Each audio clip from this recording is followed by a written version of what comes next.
Chapter 894. If it was in the past, it would have been impossible for the two of them to defeat 20 Tatar cavalrymen. But now, the 21 cavalrymen, including Hu Bo, had expended a great deal of energy and were panting heavily.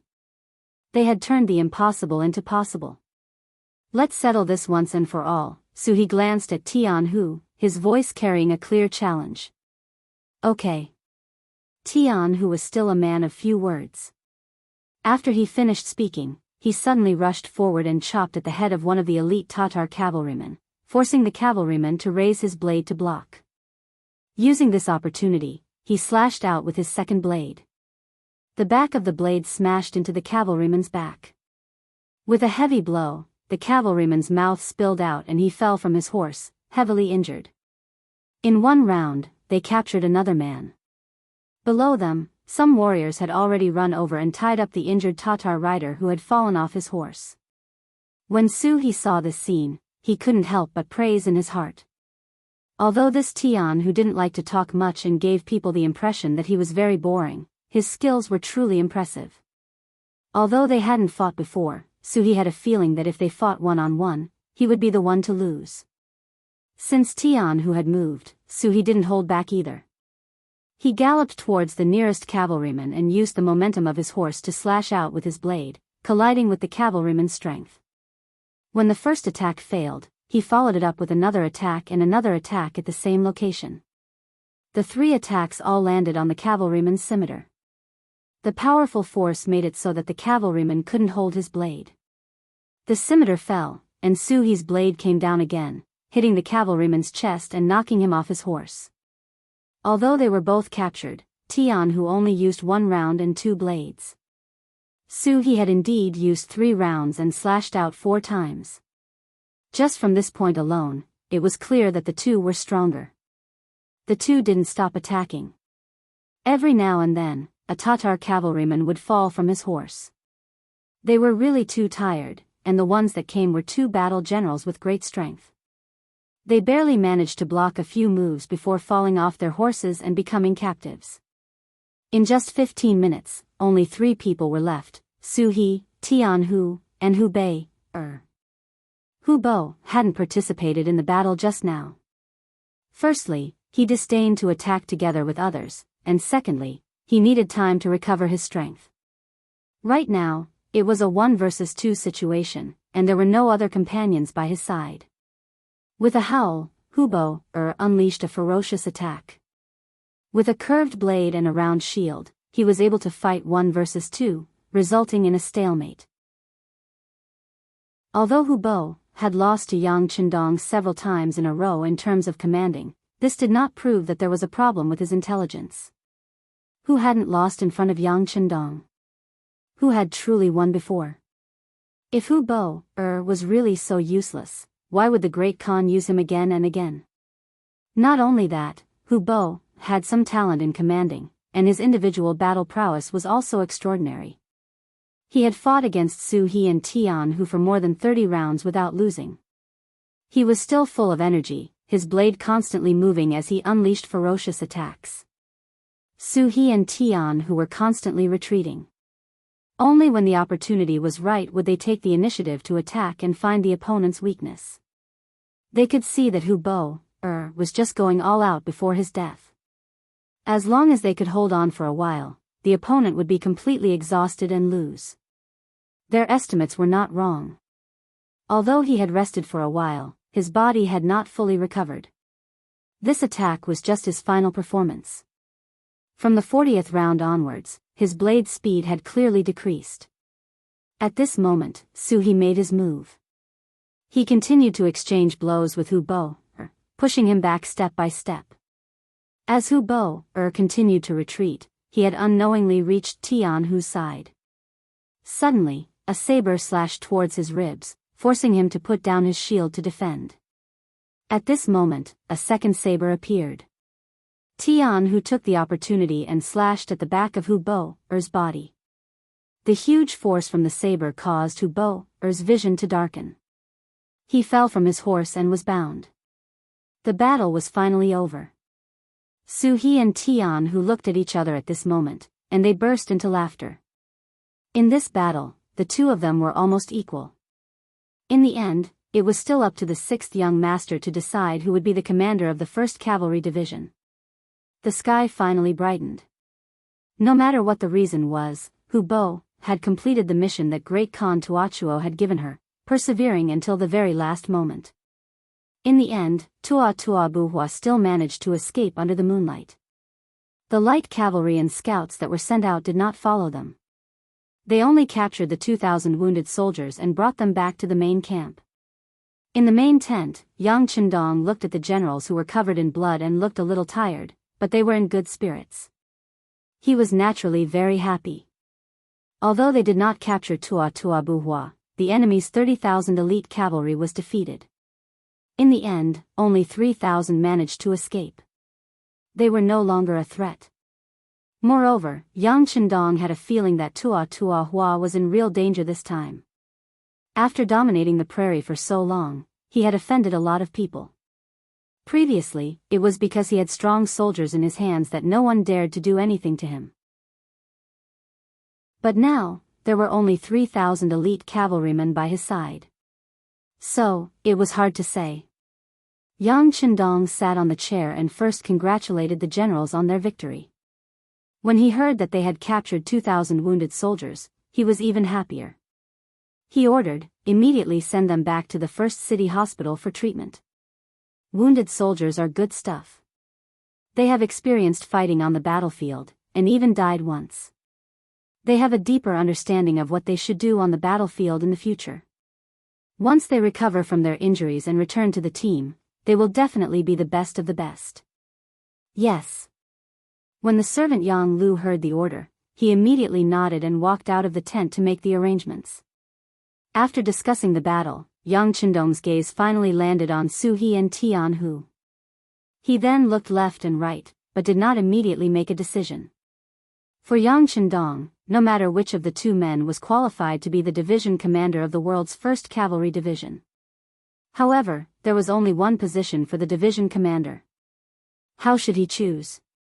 Even he had a headache. As if seeing Yang Chendong's dilemma, Su He, who was standing below, had a complicated look on his face. Then, his expression became more determined. He stepped out of the group and first gave a standard military salute to Yang Chendong. Then, he said, 6th young master, I am willing to withdraw from the competition for the position of the 1st Cavalry Division's division commander. Oh. Why? Su He was willing to take the initiative to withdraw. This was really out of Yang Chendong's expectation. However, the 1st Army's commander Tiger's Mane and the deputy commander Shi Bi, who were standing below, let out a long sigh of relief. This was the result of their private efforts for a long time. 6th young master, Tian, whose strength is very strong. He is very suitable to be the division commander of the 1st Cavalry Division. As for me, the Tatar division still needs me. Su He said concisely. Then, he looked at Tiger's Mane.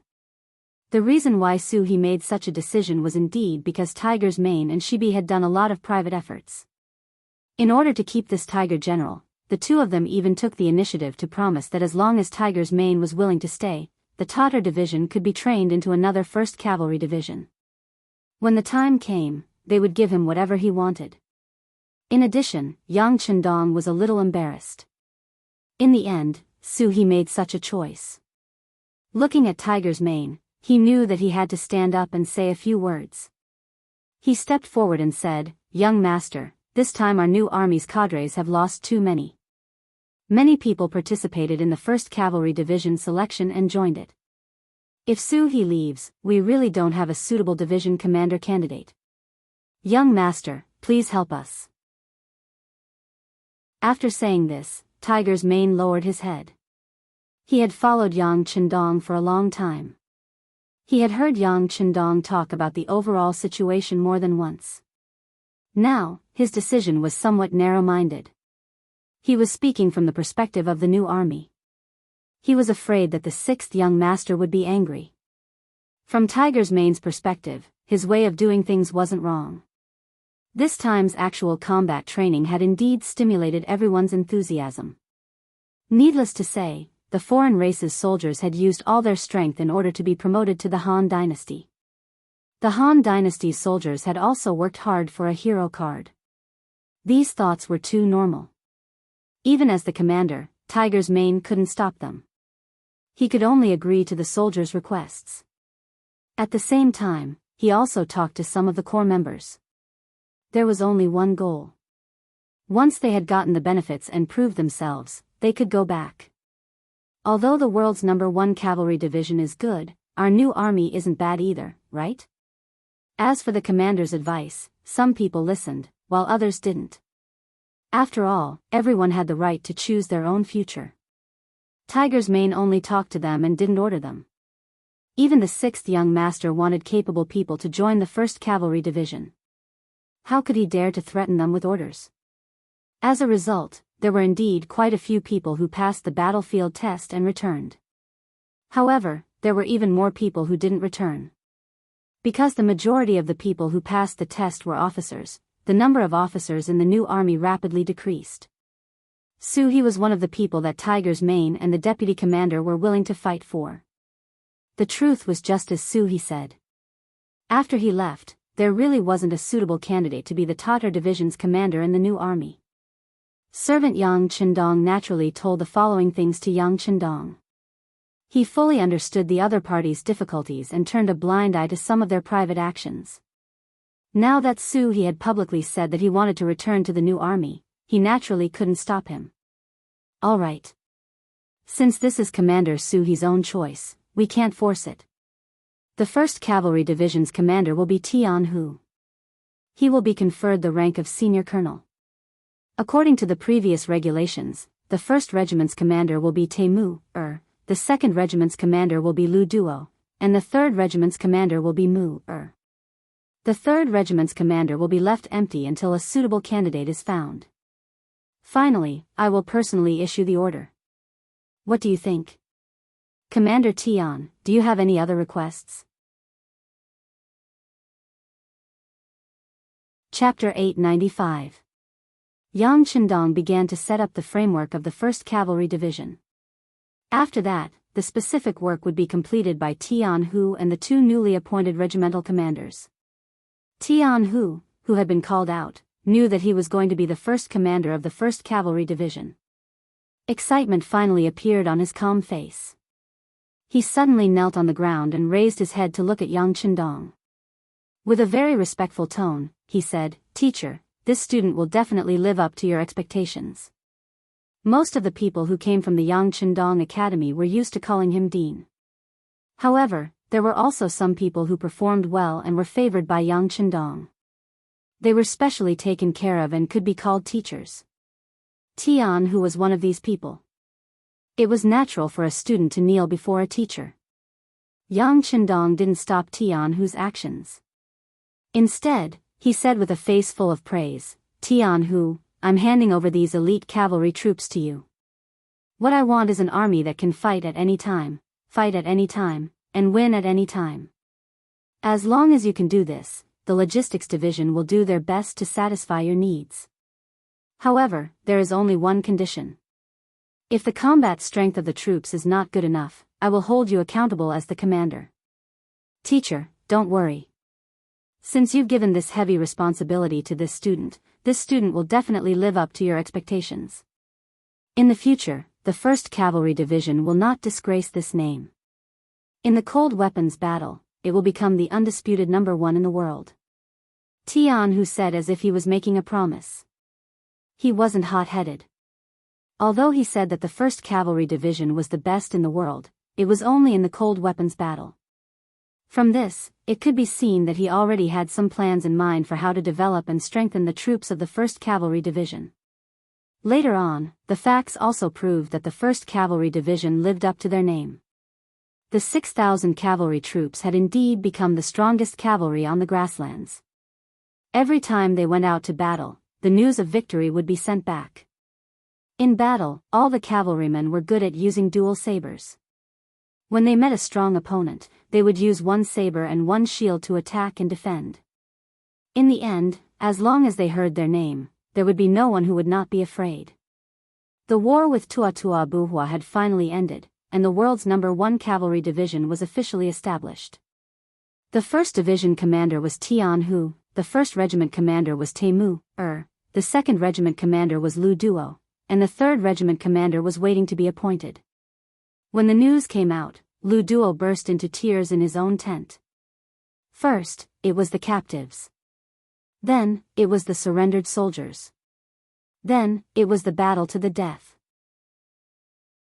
Now, not only had he become the envied regiment commander, he had also become a member of the Han Chinese. From this moment on, he was truly reborn. The past had nothing to do with him anymore. Everything in the future would be a new beginning, and all of this was given to him by Yang Chendong. After crying loudly, Lu Duo walked out of the tent. He suddenly knelt down in the direction of the main tent, representing his excitement, emotions, and firm political determination.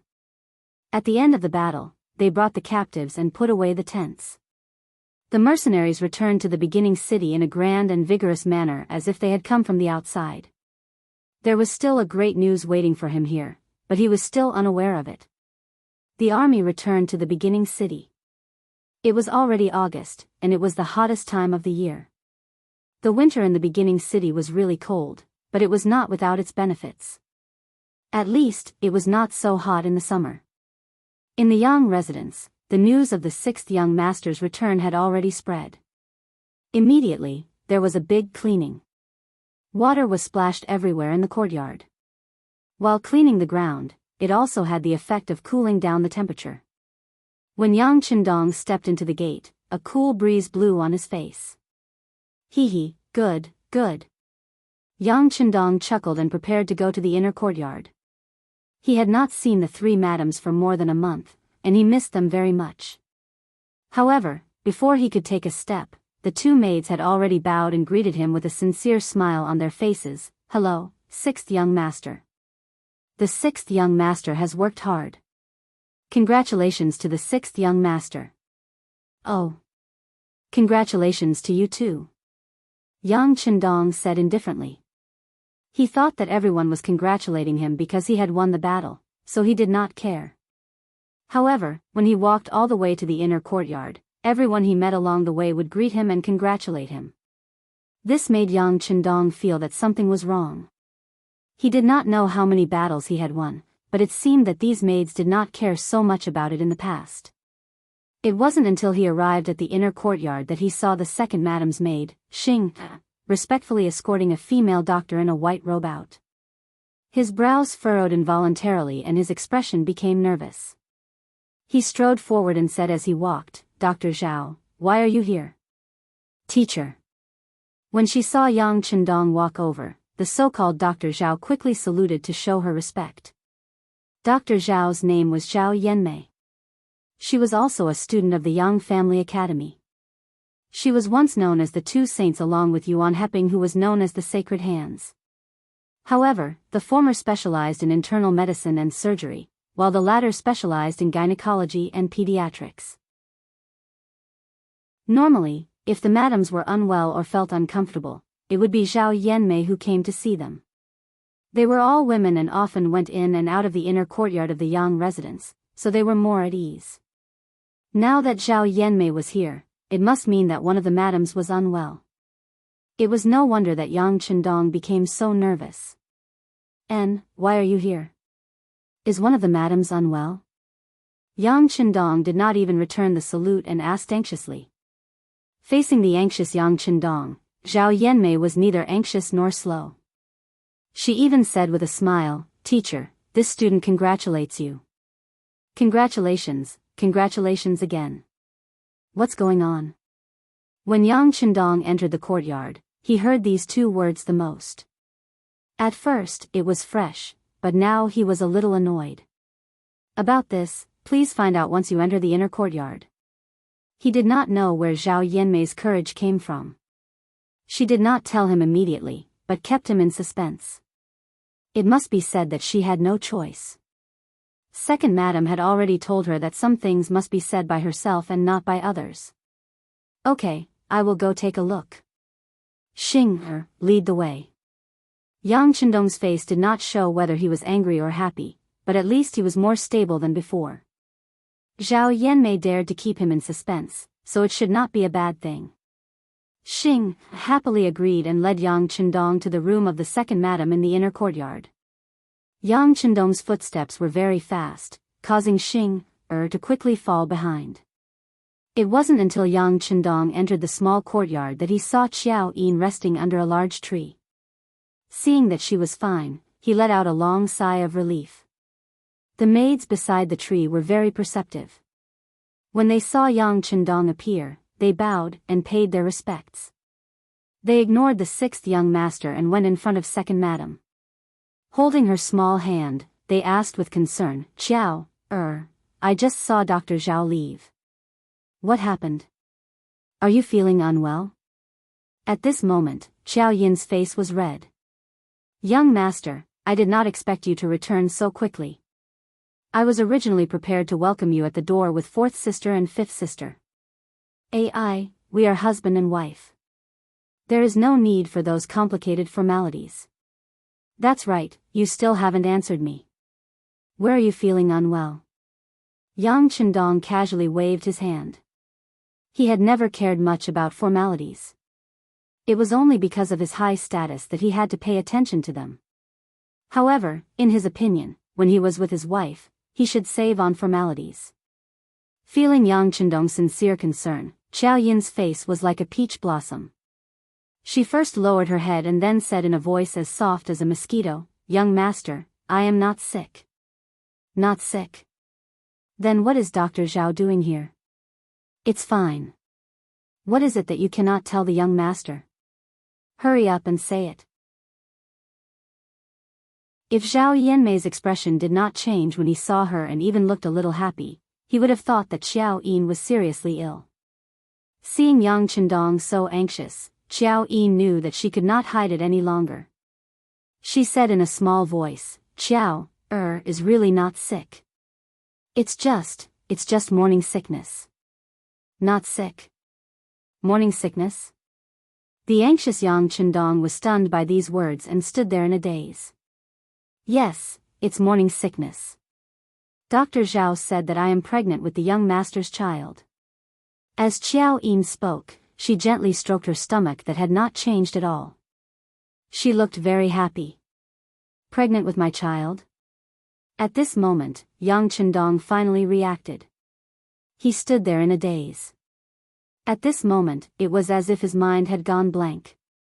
At this moment, it was as if everything around him did not exist and he was the only person in the world.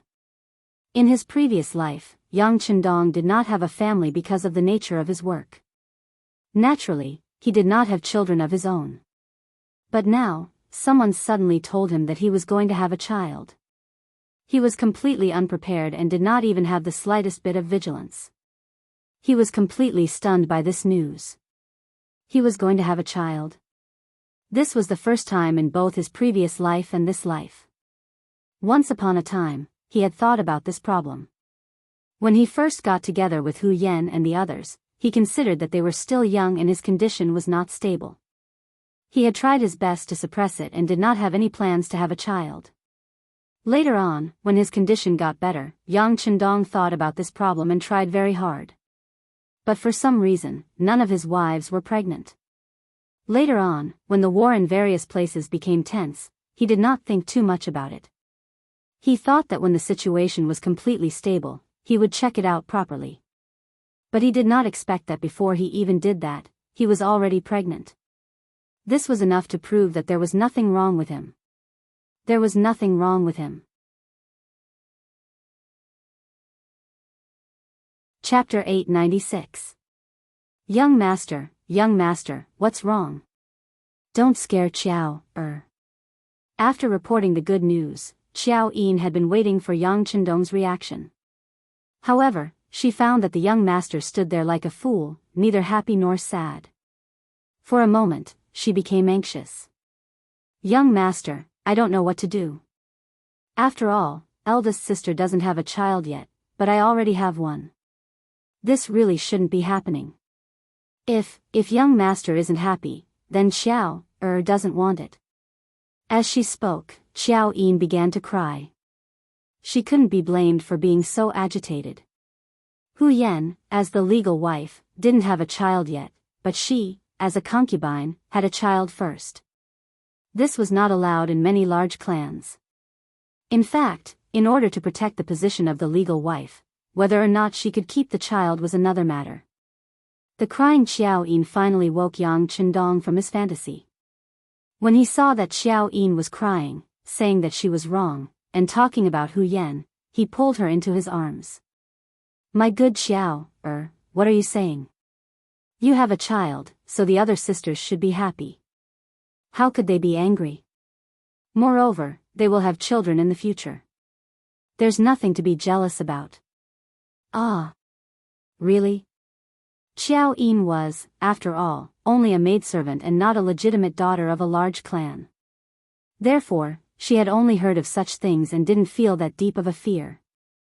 Now that she heard Yang Chendong say that there was no problem, then there was naturally no problem. She immediately laughed through her tears. Hee hee, it's true. It's truer than real gold and silver. Yang Chendong hugged Xiao Yin lightly and laughed foolishly. Oh right, when did this happen? How long has it been? The last time the young master married little sister Tuoya. On the second night, didn't you come to my room and little sister Xiang Niangzi's room? Dr. Zhao said that the child is still young. Xiao Yin's face was full of happiness when she spoke of this. Oh, okay. Yang Chendong was so happy that he could only nod his head continuously.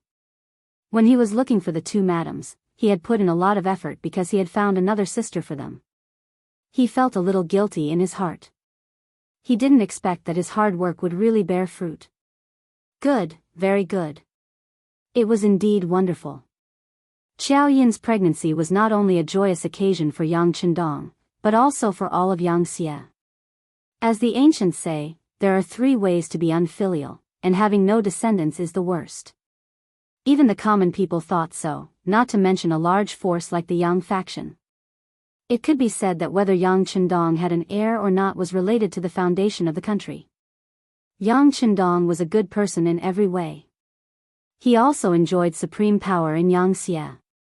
However, he was criticized for not having an heir. After all, he didn't have a child. If something happened to him, what would happen to such a large system? Where would they go? Fortunately, Yang Chendong was still very young. He was only 24 years old now. They could still wait and see. Otherwise, those old masters would probably consider sending him for a thorough examination. Now that Xiao Yin was pregnant, it was enough to prove that there was nothing wrong with Yang Chendong. This way, everyone's hearts could finally be put down. Yang Chendong returned, and the news of second madam's pregnancy quickly spread. Xiao Yin didn't let them say it before. First, she wanted to give the young master a surprise. Second, she wanted to see sixth master's thoughts. If Yang Chendong cared about Hu Yan's feelings, then she would definitely make the decision to abort the child. Among the madams, Xiao Yin regarded Yang Chendong as more important than her own life. As long as the young master was well, she was happy. As for her own thoughts, it didn't matter. Now that Yang Chendong had returned, it showed that he liked the child very much. The news naturally spread. Immediately, countless telegrams were sent out from Origin City. Countless officials lined up outside the Yang residence, requesting to meet and congratulate them. Beta Persei was the first to rush over. Although he was a servant of the Yang family, when the young master wasn't around, he didn't dare to casually enter the inner courtyard without orders. There were differences between men and women. Perhaps the young master wouldn't say anything, but someone might make a fuss about it. Young master, congratulations. As soon as he entered the courtyard and saw Yang Chendong, Beta Persei knelt down with a plop. At the same time, tears flowed from his eyes. They were tears of excitement and joy. As a person by Yang Chendong's side, he hoped more than anyone that the young master could have children as soon as possible. He had a little master, or even a group of little masters. All right, get up. Why are you crying as a man? Yang Chendong felt Beta Persei's loyalty. He excitedly helped him up and then laughed. The young master will have children in the future. How is it? Are you happy? I'm happy, I'm happy. Beta Persei nodded repeatedly without any pretense. Yang Chendong patted Beta Persei's shoulder and said emotionally, all right, then I'll say something that will make you even happier. Step down from your position as the logistics division head and hand over the job to Yang Lu. You will continue to be by the young master's side in the future. He was used to working with Beta Persei. Even though Yang Si and Yang Lu did a good job, he still felt that something was missing. All right. Beta Persei nodded vigorously. Although being the logistics division head was impressive and everyone had to curry favor with him, compared to being able to be by the sixth young master's side, that was all bullshit. Well, go and tell Qiu Vi, Dao Shao, and the others to guard the courtyard gate. Tell those who want to congratulate him to do their jobs well. The young master will be very happy and go do whatever you need to do. By the way, the scale of the guards should also be expanded. Now that we have enough manpower, you can ask the two captains to pick the best ones to expand the guards. Yang Chendong thought that the number of guards was only 100. They could handle some small matters, but when it came to major matters, they would still be weak. Therefore, he took advantage of this opportunity to choose a good number of elites during the training. Yes. Beta Persei agreed excitedly. He had been thinking about this matter for a long time, but since the young master did not say anything, he really did not know what to say. Young master, what scale do you think is suitable for the expansion? A guard team of 500 people. The strength of 1,000 people should be enough to ensure the usual safety. By the way, go and discuss with Jiang Ping. The security of the inner court should also be increased. What exactly is needed and how many people are needed will depend on what she says. Yang Chendong thought of Qiaoyin's pregnancy. This kind of thing would continue to happen in the future. The safety of the madam must also be protected. The number of female soldiers must also be increased. Yang Chendong was about to have a child. The news quickly spread, and the entire first city was bustling with noise and excitement for several days. After that, everything gradually returned to calm. At this moment, a message from the security bureau interrupted the peace. Not only that, but the entire logistics division's captive camp was filled with wails and cries. Tuochuo Hua died. He died on the road of escape. He was ambushed by the Walla's leader, Yes Hen. He, along with 3,000 elite cavalry and General Monk, all died in battle. According to witnesses, after Yes Hen made a mistake last time, he sent out 30,000 cavalry this time. However, even with 30,000 men fighting against 3,000 men, they still paid a heavy price. More than 10,000 men died in the battle, and the remaining 20,000 men were all injured. In the end, the battle lasted for 3 days and 3 nights, and everyone was exhausted to death. Tua Buhua himself also died in the end. It was said that there were no less than 50 wounds on his body. With the death of Tuochuo Hua, the Tatar tribe was about to become a part of the history of the grasslands. They went from glory to decline. Although Tuochuo Hua was dead, his spirit was still there. The captives in the logistics division had always thought that one day, the Great Khan would come back. This way, they would have a place to be useful. Now that their hopes were dashed, many of them began to slack off. Some of them even went on a hunger strike, as if they wanted to live and die with the Great Khan.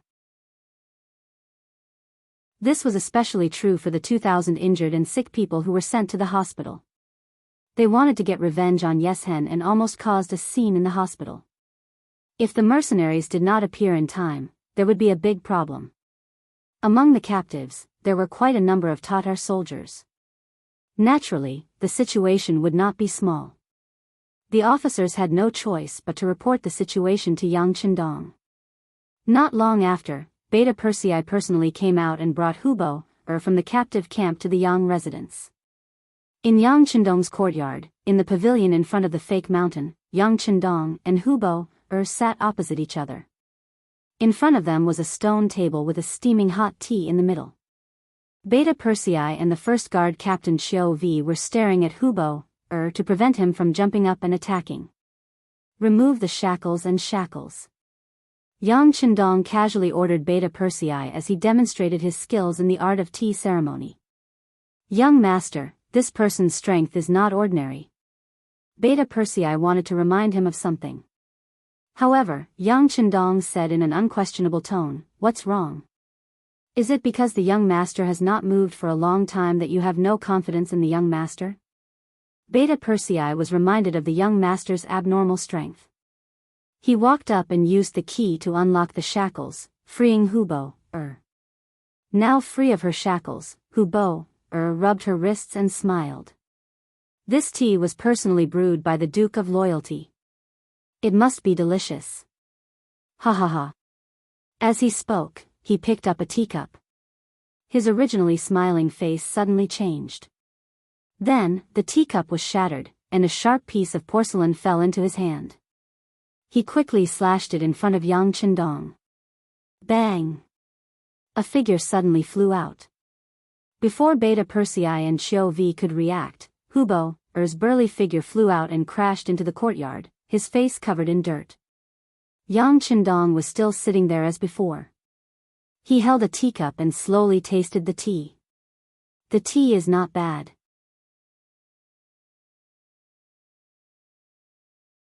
Chapter 897. You're courting death. Beta Persei finally reacted. He snorted coldly and walked towards the courtyard. From the looks of it, he wanted to teach Hubo a lesson.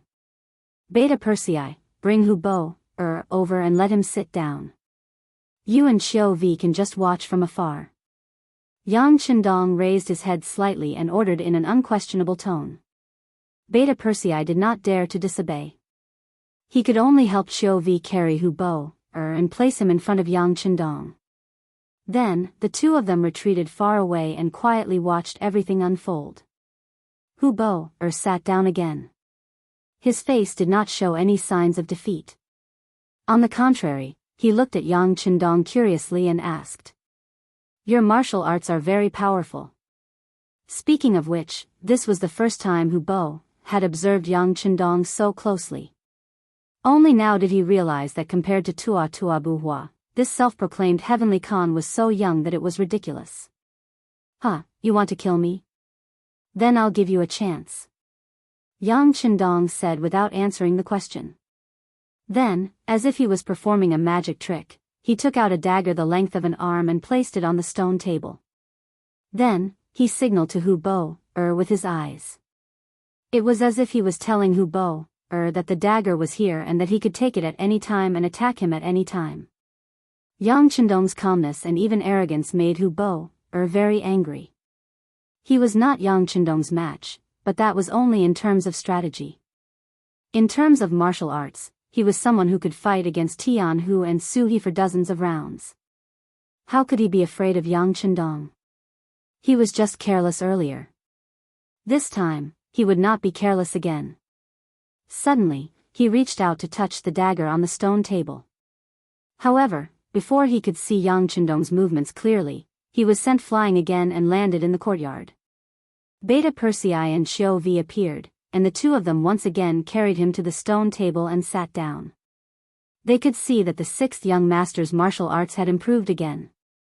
If he was prepared, even several Hubo would not be a match for the young master. He sat down again and did the same thing. He touched his saber again and flew up again. Hubo continued to do the same thing. Even when she was beaten to the point of bleeding from the corner of her mouth, she did not stop. Yang Qindong attacked again, and every time before he attacked, he would say a sentence. "Tuachuo Buhua, I didn't kill him. The murderer is Yeshen of Walla. It's wrong to seek revenge on me. I defeated you fair and square. You didn't die unjustly." Tuachuo Buhua, on the other hand, died in the encirclement. This Yeshen, who only knows how to pick up the leftovers, is the true villain. You only know how to stop eating and not cooperate with treatment. Don't you want revenge? After being sent flying for the umpteenth time, Hubo was once again helped to sit down by Beta Persei and Xiao Vi. She finally spoke. How can we take revenge? We're just captives now. Who said that you can't take revenge as captives? Haven't you been thinking of avenging your great Khan all this time? Unfortunately, you found the wrong person. Besides, who said that captives can only be captives for life? As long as you perform well, you can still stand out. Take Su He for example. He's also from your Tatar tribe. Isn't he living a good life now? Also, in the new army, many of them were captured soldiers, right? What are you trying to say? Hu Bo finally stopped, ignoring the dagger in front of him. In fact, he didn't have the strength to swing the dagger anymore. His whole body was in pain as if it was falling apart. I'm saying that I can give you a chance to take revenge. Yang Qindong finally revealed his intentions. You're going to let us go? Hu Bo asked in shock. No. Yang Qindong shook his head. Whether it was Hu Bo or the elite cavalrymen captured from the battlefield, they were all very strong. If he let them go now, once they gathered together and found someone who understood the situation, they would definitely become a threat to him.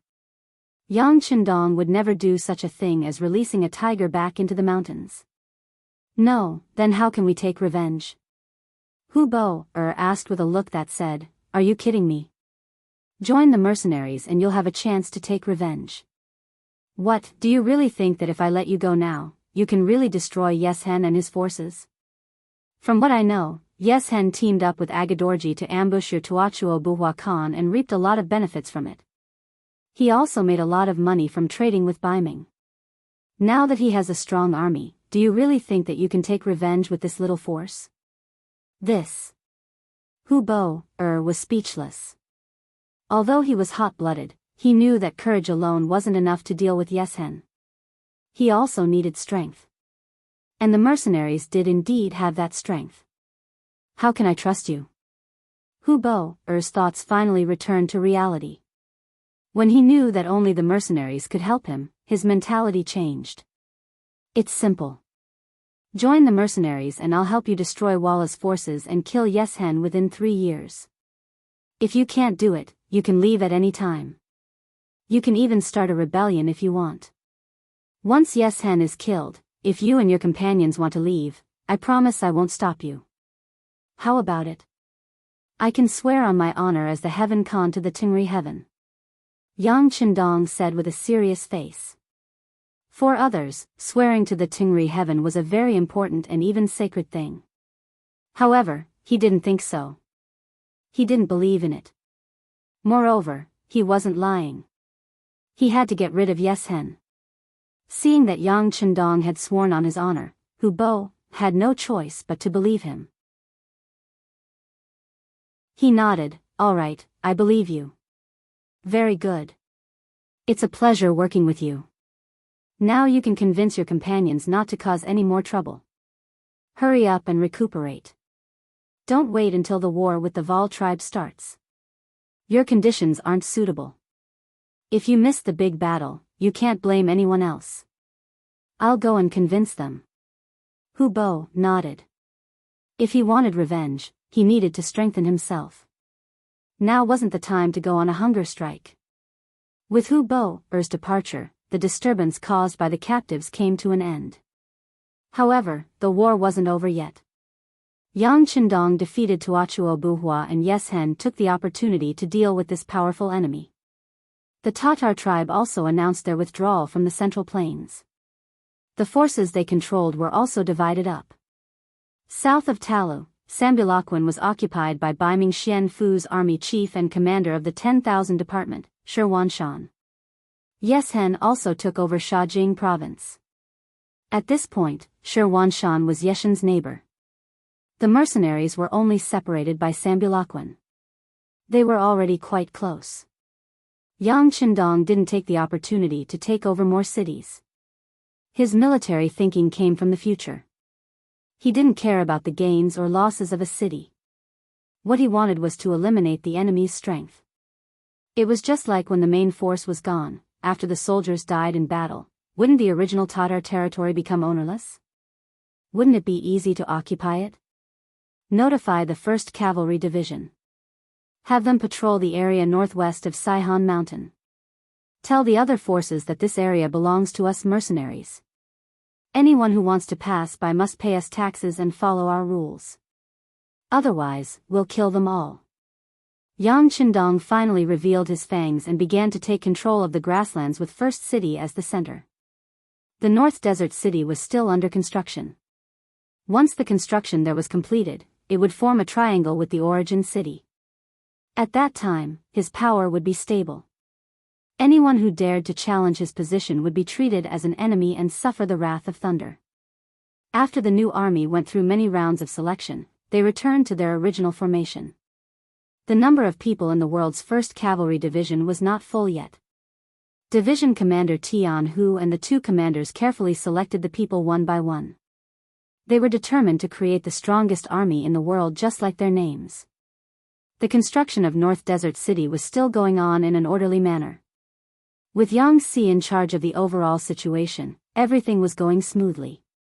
After the Battle of Tuachuobuhua, the mercenaries' strong strength shocked all the people who had bad intentions. No one thought of provoking the mercenaries. The situation near First City was unprecedentedly peaceful. Qiaoyin's morning sickness was very serious. She vomited as much as she ate. After Dr. Zhao Yanmei's examination, he said that it was because of the water and soil. It was still too cold here. It was best to go to a place with a relatively mild climate. This was a good thing for Second Madam and her child. In September of 1453 AD, Yang Qindong decided to return to Qiqian City with his 3 wives. After more than a year, Yang Qindong had laid a good foundation on the grassland. From the initial army of only a few thousand people to the current army of close to 60,000. There was nothing before, but now there were 2 big cities and several small towns. Seeing that everything was on the right track, there was no big battle to fight in a short period of time. Considering Qiaoyin's body, Yang Qindong decided to leave and return to Qiqian City. The only thing that Yang Qindong felt a little regretful was that there was no news from Wuxing's 3rd Division and the Nizan Cavalry Division that he sent to the north. The radio station only sent 2 telegrams at the beginning, saying that everything was going well. After that, there was no news, as if they had all disappeared. Yang Qindong did not believe that with the strength of Wu Sheng and Chen Bo, they would be completely wiped out. Something unknown must have happened. He had also sent scouts, but there was no news. The Siberian area was too big. It was vast but sparsely populated. It was difficult to find a team.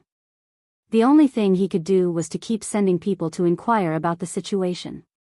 Other than that, the only thing left was to give his blessings.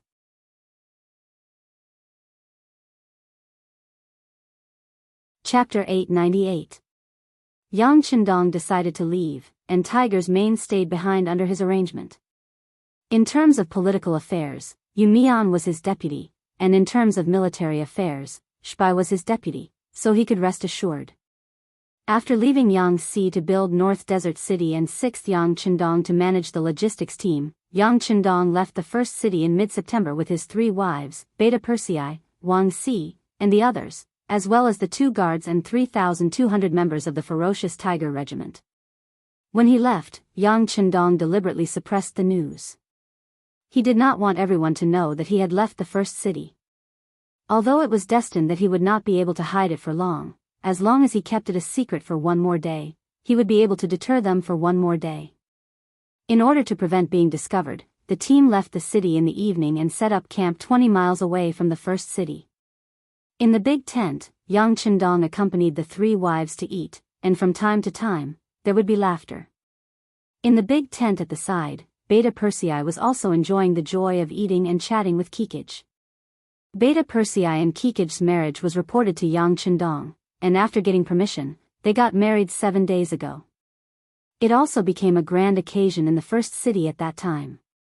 Not only did Tiger's Mane and a group of senior generals go, Tianhu, the commander of the 1st Cavalry Division, Xiao Feng, the leader of the ferocious Tiger Regiment, Feng Liang, the director of the security bureau in the first city, and even Yang Si and the others rushed over from North Desert City to congratulate their boss on his wedding. Most importantly, the witness was powerful. It was actually Yang Qindong himself who personally witnessed their marriage. With this big sign, everyone who was able to participate in this event shared the glory of it. Not to mention, Beta Persei was also very popular. At one point, he had arranged more than 50 tables for the wedding banquet, and this was because those who were not of a high enough rank did not appear. Otherwise, even 100 tables would not be enough. The better news was that Kikij was not marrying Beta Persei as a concubine, but as the first wife. Speaking of this matter, he had to thank his younger brother, Ba Tuesday. It was precisely because of his good performance on the battlefield that he participated in the battle against the Tatar elite cavalry. Not only that, he killed 4 of the enemy's men. Not only that, he was promoted to a higher rank, he also promoted his older sister Kikij. Now, only his mother, Badama, was left. Presumably, as long as she could perform meritorious deeds on the battlefield, there would still be opportunities. This was also the reason why Yang Qindong became the wedding officiator. Under such a lively atmosphere, Beta Persei could not stop smiling that day. 7 days after the wedding, he left the first city with the young master. After asking for instructions, he decided to take Kikij out to see the world. Inside the tent, Kikij did not seem to be in a good mood. Speaking of which, this was the first time she had been so far away from her mother. Although she had just come out, she was already a little homesick. As her husband, Beta Persei was the best choice to enlighten her. "Madam, do you miss your mother?" "It's okay, your mother is very safe in the first city. Besides, your younger brother is now a company commander in the new army. With him around, your mother won't be lonely. This time, we are going out to see the world. You don't know how prosperous Qiqian City is. That place is no different from a holy place in our hearts." Tiger's Mane stretched out his hand and hugged Kikij in his arms, with a comforting expression on his face. Kikij burrowed into the wide and warm embrace and found a more comfortable position. "I think the first city is very big, it's very good." Haha. In this regard, Beta Persei was speechless. For a person who was used to drifting around the grassland, the first city was indeed very big. Seeing that Beta Persei did not speak and only smiled, Kikij's face showed a trace of caution. "What? Are you starting to despise me?" "Humph, I knew it. My mother also said that when a man gets a woman's body, it's the beginning of dislike." "Oh, I'm being wronged, how could I be that kind of person?"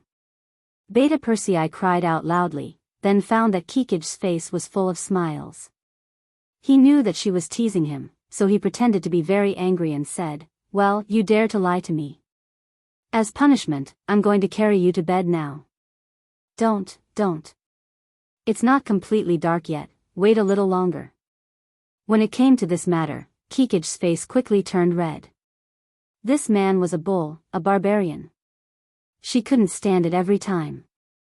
If it started now, it would be a problem for her to walk tomorrow morning. In order to divert Tiger's Mane's attention, Kikij took the initiative to say, "By the way, little brother did not join the 1st Cavalry Division, but chose to be a company commander in the new army. This won't affect his future, right?" How could it? When it came to serious matters, Beta Persei was indeed a lot more well-behaved. He liked to talk about these things, especially when he saw Kikij looking at him with admiration. The world's 1st Cavalry Division is indeed the most elite army. If it's a cold weapon battle, even Leng Feng might not be a match for it. But because they are all too strong, it's not easy to make a name for oneself there. It's better to go to the new army. Relatively speaking, the conditions for promotion there are much more relaxed. Besides, this is the intention of Tiger's Mane and Shibi. They first found Batu and persuaded him to stay. They also made a lot of promises, so it's impossible for them not to keep their word. They won't lie to Batu, right? You know that little brother is very honest." Kikij was still a little worried. To him, whether it was Tiger's Mane or Shibi, they were both important people. On the other hand, Beta Persei, who was beside him, was too close to him, so he didn't feel anything. They won't. Beta Persei patted his chest and promised. With my face, how could they not treat Batu well? Besides, little brother is not honest at all. He has a lot of ideas when he's in trouble. Ah. Who said that little brother is not honest? He's an honest person. A moment ago, she was looking at Beta Persei with admiration, but after hearing what he said, Kikij became unyielding again.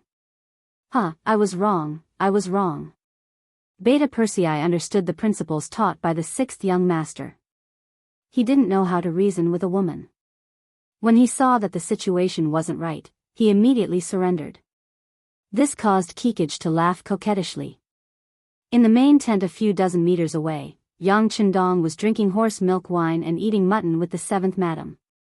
Yang Chendong wasn't very interested in these things, but it was the madam's request. She also said that after leaving here, it would be difficult to eat such authentic food in the future, so he could only accompany her. War God, is second sister asleep? Just like how every madam had their own way of addressing Yang Chendong, Tuoya was used to addressing Yang Chendong in this way. She's asleep. People who are pregnant always like to sleep, hee. When Xiao Yin was mentioned, Yang Chendong's face was filled with a happy smile. He was someone who was going to be a father, and Xiao Yin was now treated like a national treasure. In the past, there were only 4 maids serving her, but now there were twice as many, and 8 maids were serving her. Not only that, but Yang Chendong also gave her personal maid, Xing, a very high authority. Unless Xiao Yin was willing, no one was allowed to disturb her, not even the madams.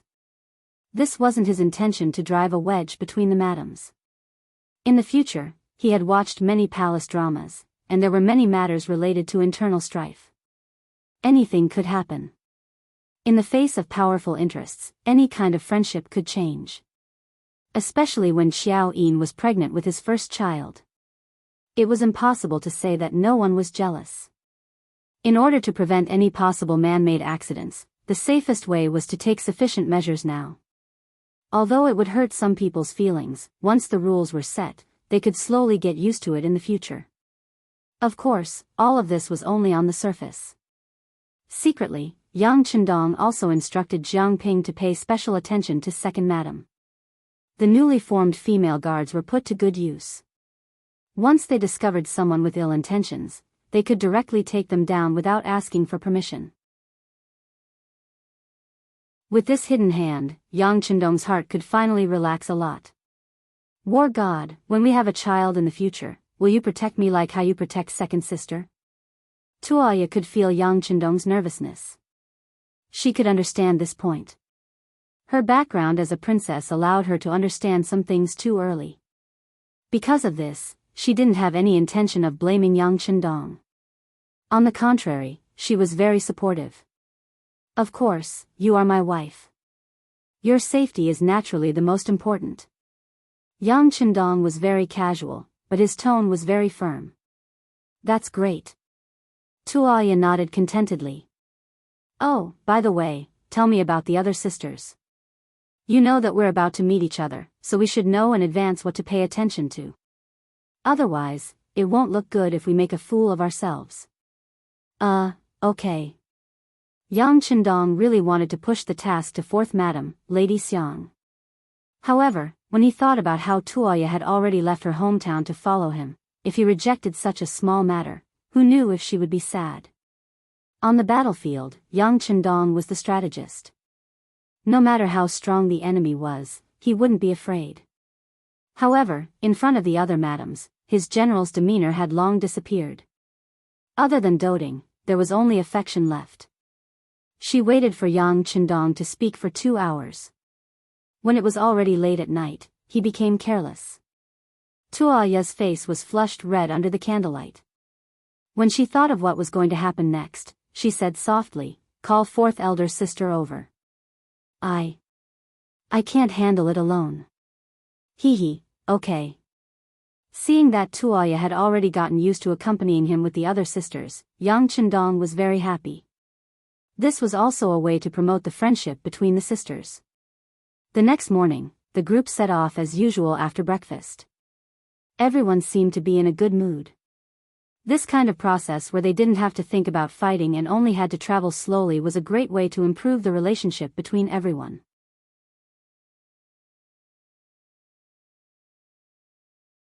Chapter 899. Su Yunsheng, the head of the reconnaissance team, was the first to set off, leading a company of scouts to scout ahead. With the sixth young master in the team, there was no room for carelessness in terms of safety. Yang Qindong didn't refuse Su Yunsheng, who had resigned from his position as head of the reconnaissance team and insisted on following him. This person seemed to be born to be a scout. With him around, there would be a better guarantee of safety, and he wouldn't have to worry too much about accidents happening. The team was vast and mighty, and slowly, all the way to the new, Gandusi area. Usually, when transporting supplies, they would often use this road, but the transport team could quickly pass through here in 10 to 20 days. However, Yang Qindong's team took more than a month. This was mainly due to the inconvenience of Qiao Yin's body. If there was a bumpy road in a hurry, who knew what would happen? Although Dr. Zhao Yanmei followed along, it was better to take precautions. In this way, the army stopped and walked until the beginning of October, when they finally arrived at Sea Town. There were already more than 30 ships waiting here. Long Yuntian, the acting head of the 1st Division of the 1st Sea Army, was ordered to wait here. When he saw the vast and mighty team coming from afar, he led the team and waited until the convoy approached. When Yang Qindong walked over, accompanied by Beta Persei and the guards, Long Yuntian led a group of officers to greet him. Greetings, 6th young master. Long Yuntian, acting head of the 1st Division, is waiting here for orders. Haha, good, make the arrangements, everyone get on the ship. Yang Qindong reached out and patted Long Yuntian's shoulder. Facing this familiar person, Yang Qindong smiled with satisfaction. But in the process of patting the shoulder, the expressions of some of the officers of the 1st Division changed, and their bodies tensed up a lot at this moment. Long Yuntian, who was patted on the shoulder, blushed and was very excited. He was stunned for a moment before he remembered something. He hurriedly turned around and continued to introduce, 6th young master, these are the officers of our new regiment. This is our new political commissar, Su Hao.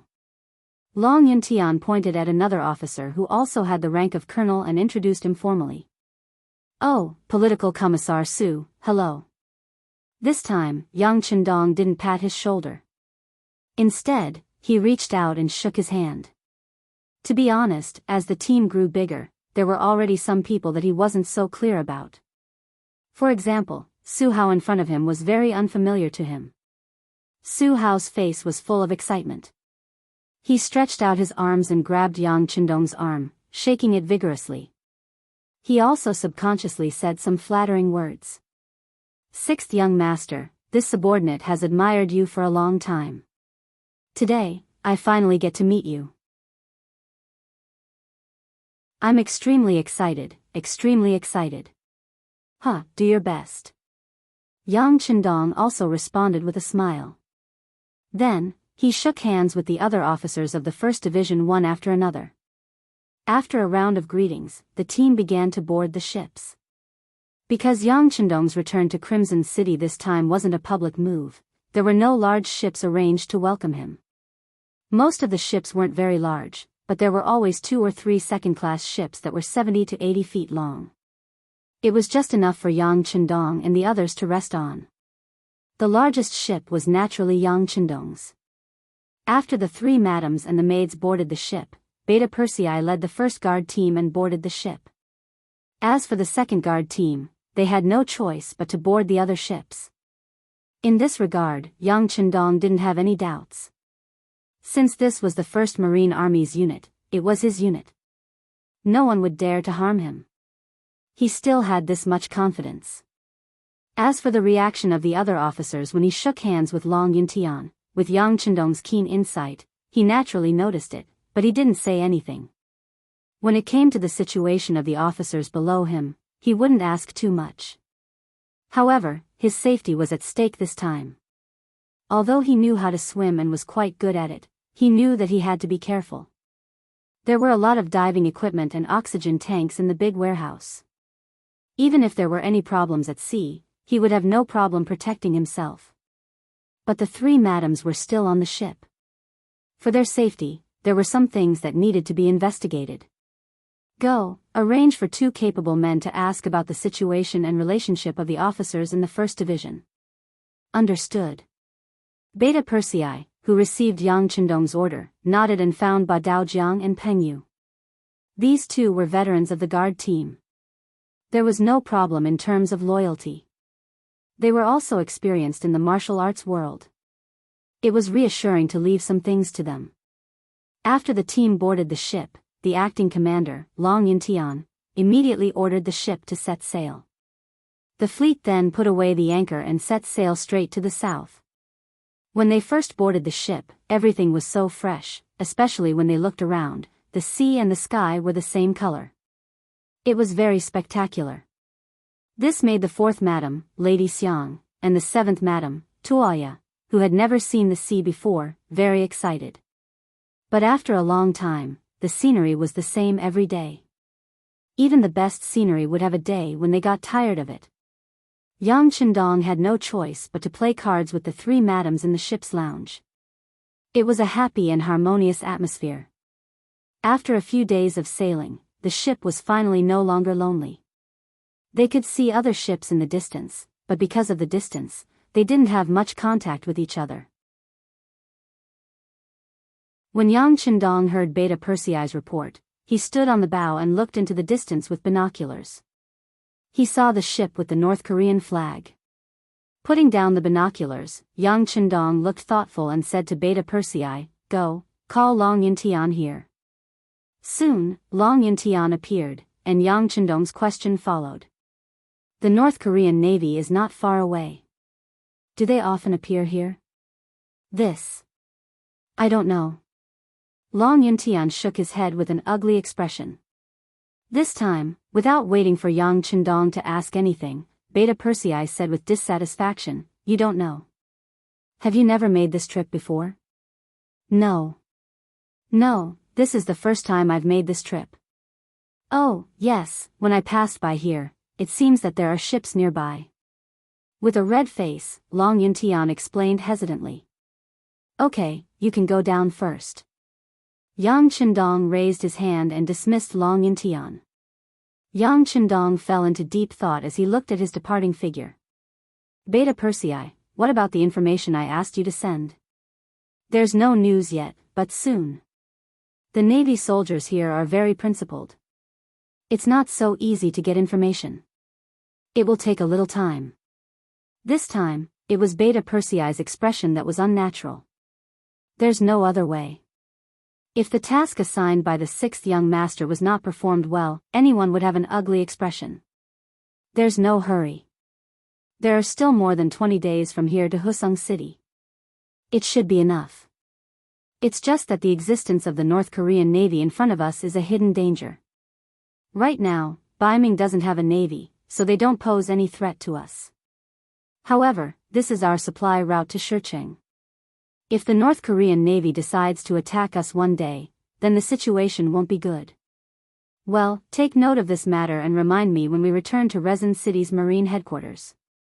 Yes, young master. Tiger's Mane nodded and agreed. This seems to be a small episode. Yang Chendong didn't care too much about it, but Tiger's Mane stepped up the security work of the guards.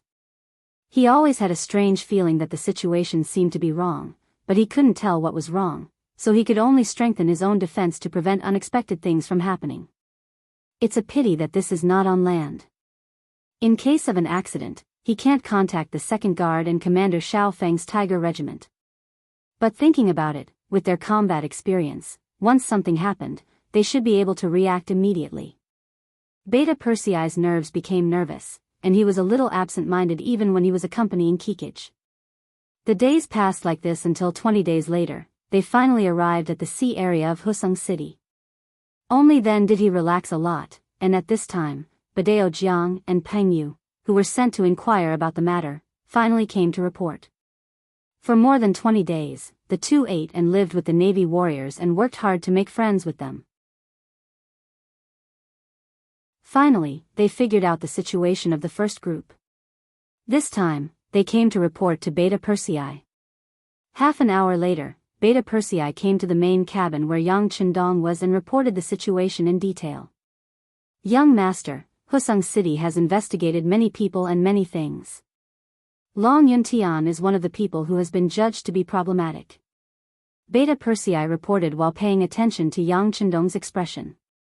Long Yuntian has a problem? What's the problem? Even if you know that he has a problem, why did Gao Xiong send him to pick me up? What does this mean? Yang Chendong was also a little confused, but it could be seen that he was somewhat angry. Yes, young master, this is the problem. Long Yuntian's problem is that he was not careful when inspecting the goods at sea, and that batch of goods happened to be one of the goods that Yang Taizhu smuggled out at that time. It is because of this matter that some people think that Long Yuntian may be Yang Taizhu's accomplice. Even if he is not, at least he is someone who helped him. I heard that because of this, there is still a lot of controversy. In the following time, Beta Persei gave a detailed report of the situation that Badao Jiang and Peng Yu learned from the soldiers below. According to Beta Persei, the Vice Minister of the Ministry of Supervision, Wu Qian, believes that Long Yuntian has a problem and once proposed to remove him from his post and investigate, and even search his house. But this proposal was rejected by Commander Gao Xiong of the 5-man team. What Commander Gao Xiong meant was that Long Yuntian was a good cadre, a cadre who could fight. It was just that he wasn't that principled in the past. Considering that the goods came from Crimson City and were wanted by the Security Bureau, it was reasonable that he didn't check them carefully. After all, the status of the Security Bureau was very special, and not every department had the right to order them around. Therefore, Long Yuntian's problem was at most a momentary lapse in inspection, and a person should not be killed because of this small matter.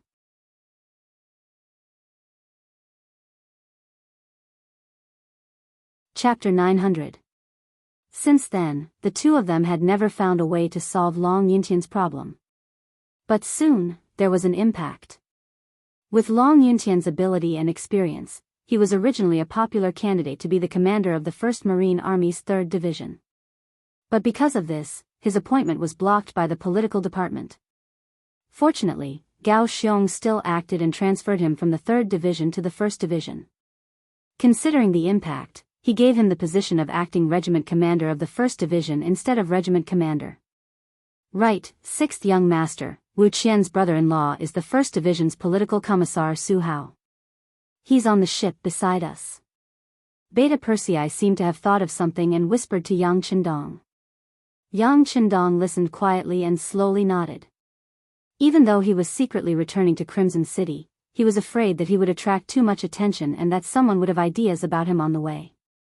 But no matter what, he shouldn't have sent an acting regiment commander to escort him back. Now, it seemed that this was Commander Gao Xiong's idea. He was clearly using this method to remind him to pay more attention to this matter. Gao Xiong still understood Yang Chendong. He knew that as Yang Xia continued to grow stronger, he rarely interfered in the affairs of the lower ranks. For example, it was not easy for Yang Chendong to intervene in matters of Long Yuntian's level. That was why Gao Xiong arranged for this person to escort him back to Crimson City, hoping to use this method to remind him. Of course, Gao Xiong also had a sense of propriety. He did not ask Long Yuntian to take the initiative to say anything to Yang Chendong. This kind of matter of skipping a rank to report, unless it was the 6th young master who took the initiative to ask, the subordinates could not casually talk about it. Otherwise, if everyone had to report to Yang Chendong, he would not be able to handle it even if he worked 48 hours a day. That was why the current situation was like this. Long Yuntian escorted him back to the city as acting regiment commander. He also arranged for political commissar Su Hao to follow him. One was a political commissar, while the other was only an acting regimental commander. The former's brother-in-law was a high-ranking official in the Ministry of Supervision. Naturally, everyone would side with the former. It was no wonder that when Yang Chendong expressed his intimacy with Long Yuntian, the officers in the regiment revealed strange expressions. After figuring everything out, Yang Chendong sighed. The self-inspection was carried out under his instructions to prevent a similar incident to Yang Taizhu from happening again. Now, it seemed that the investigation was very strict. Not only that, it seemed to be a little excessive. If this continued, wouldn't it cause panic among the people? Go. Call Long Yuntian over. Remember, don't let anyone else see you. After pondering for a moment, Yang Chendong still wanted to hear what Long Yuntian had to say. Understood. Beta Persei nodded and turned to leave. Not long after, Long Yuntian appeared in front of Yang Chendong wearing a guard uniform. As soon as he appeared, he knelt on the ground with a plop and said that he was guilty. What are you guilty of? Yang Chendong's face was serious, but it was impossible to tell whether he was happy, angry, sad, or happy at this moment. I have let down the 6th young master's trust.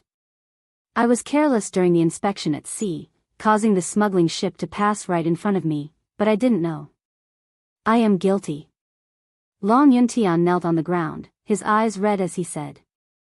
Ever since he received the military order from Commander Gao Xiong, he had been waiting for this moment, waiting for Yang Chendong's private summons. When he came, Commander Gao Xiong had already said that the higher-ups were keeping a close eye on him. His position as acting regimental commander was only a temporary measure. If he couldn't solve it this time, he was afraid that when he returned, not only would he not be able to become a full member, he might not even be able to wear this uniform. If someone really wanted to investigate Yang Tieju's previous problem, he wouldn't be able to become a member of the Cold Front if he couldn't explain it clearly. This way, no one would dare to ask him if there was a problem. The best ending would be to be given a piece of land to farm. Although Long Yuntian wasn't afraid of being a farmer, he didn't want to continue farming in this situation. He didn't want to leave the army without a clear reason. However, he really had a problem that he couldn't explain clearly. If someone really didn't let go of this matter, he was afraid that other than a limited number of people, no one would be able to save him. And of course, Yang Chendong was among these limited number of people, and he was even the leader. After all, the leader of the 5-man team was the future 6th madam. Even she had to listen to the 6th young master. This could be said to be Long Yuntian's only hope, but no matter how he looked, the 6th young master didn't seem to have any intention of meeting him alone. Seeing that they were about to reach Crimson City in 3 days, he seemed to have lost all hope. He couldn't even sleep well these 2 days. Just when he couldn't see any hope in life, Beta Persei suddenly appeared and even took his guard uniform. Long Yuntian was overjoyed. He knew that his only hope had appeared. When he saw Yang Chendong, he knelt down and admitted his mistake, tears streaming down his face. Yes, you're right. Whether it was because of carelessness or carelessness, the smuggled goods passed right under your nose and you didn't notice. This is indeed a mistake that can't be ignored. It's only right that you be punished. Yang Chendong nodded. Yes, it's right.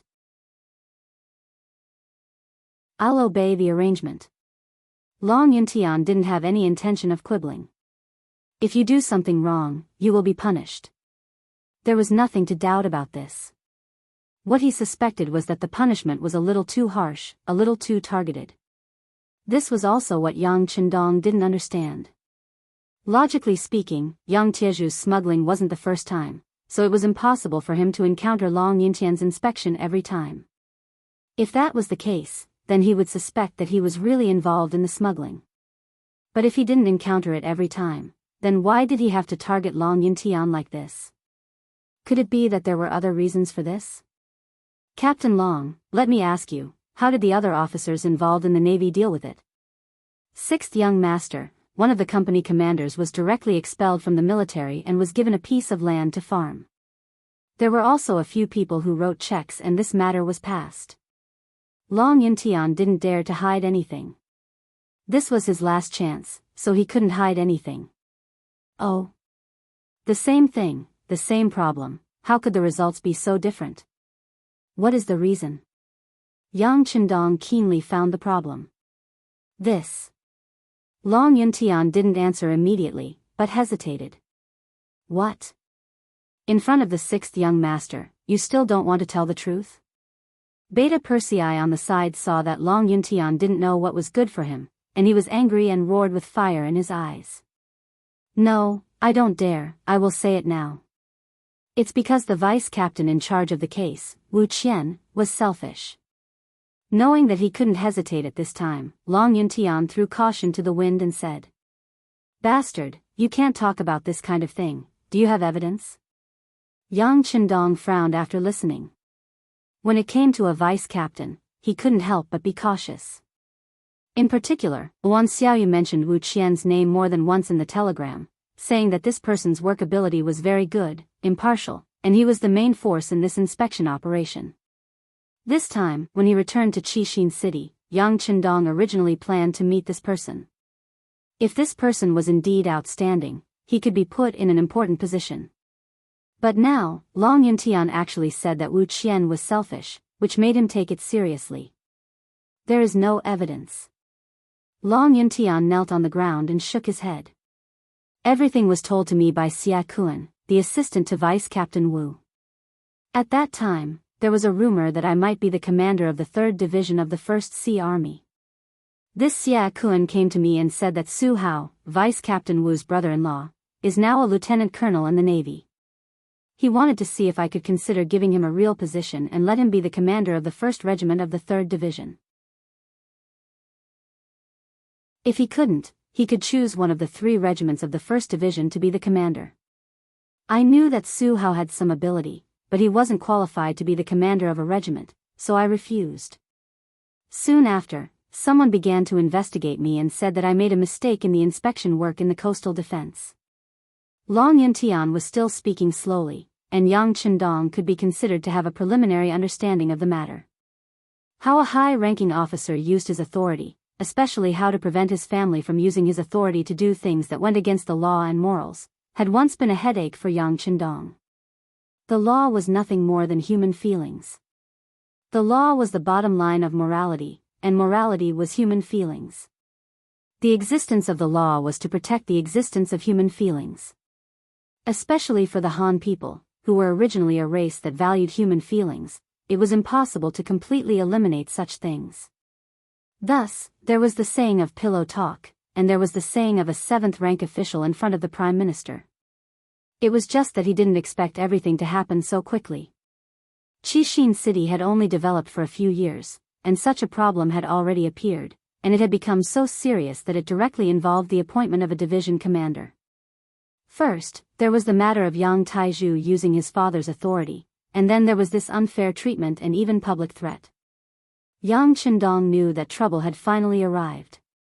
History had proven that when a country went from being strong to being defeated, it was usually due to the internal corruption. As the leader of the royal family, none of them were willing to be the ruler of a fallen country. The various decrees and orders that came out of their mouths were in principle for the good of the people, for the good of the country. The policies were good, but the people who carried out the policies were bad. It was because they were corrupt, and the governance was rotten, that in the end, the good policies were not implemented well, and in the end, the people had no way to live, and had no choice but to rebel. All along, Yang Qindong's main focus had been on the expansion of the military and the development of business. Reality had proven that these 2 matters had been greatly improved, and because of that, Yang Xia's faction had been constantly growing and expanding. However, when it came to internal governance, especially local governance, he had never thought of a better solution.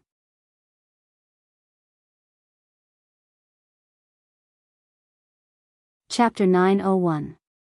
He had thought of doing things according to the democracy of later generations, but now it was the great Ming dynasty.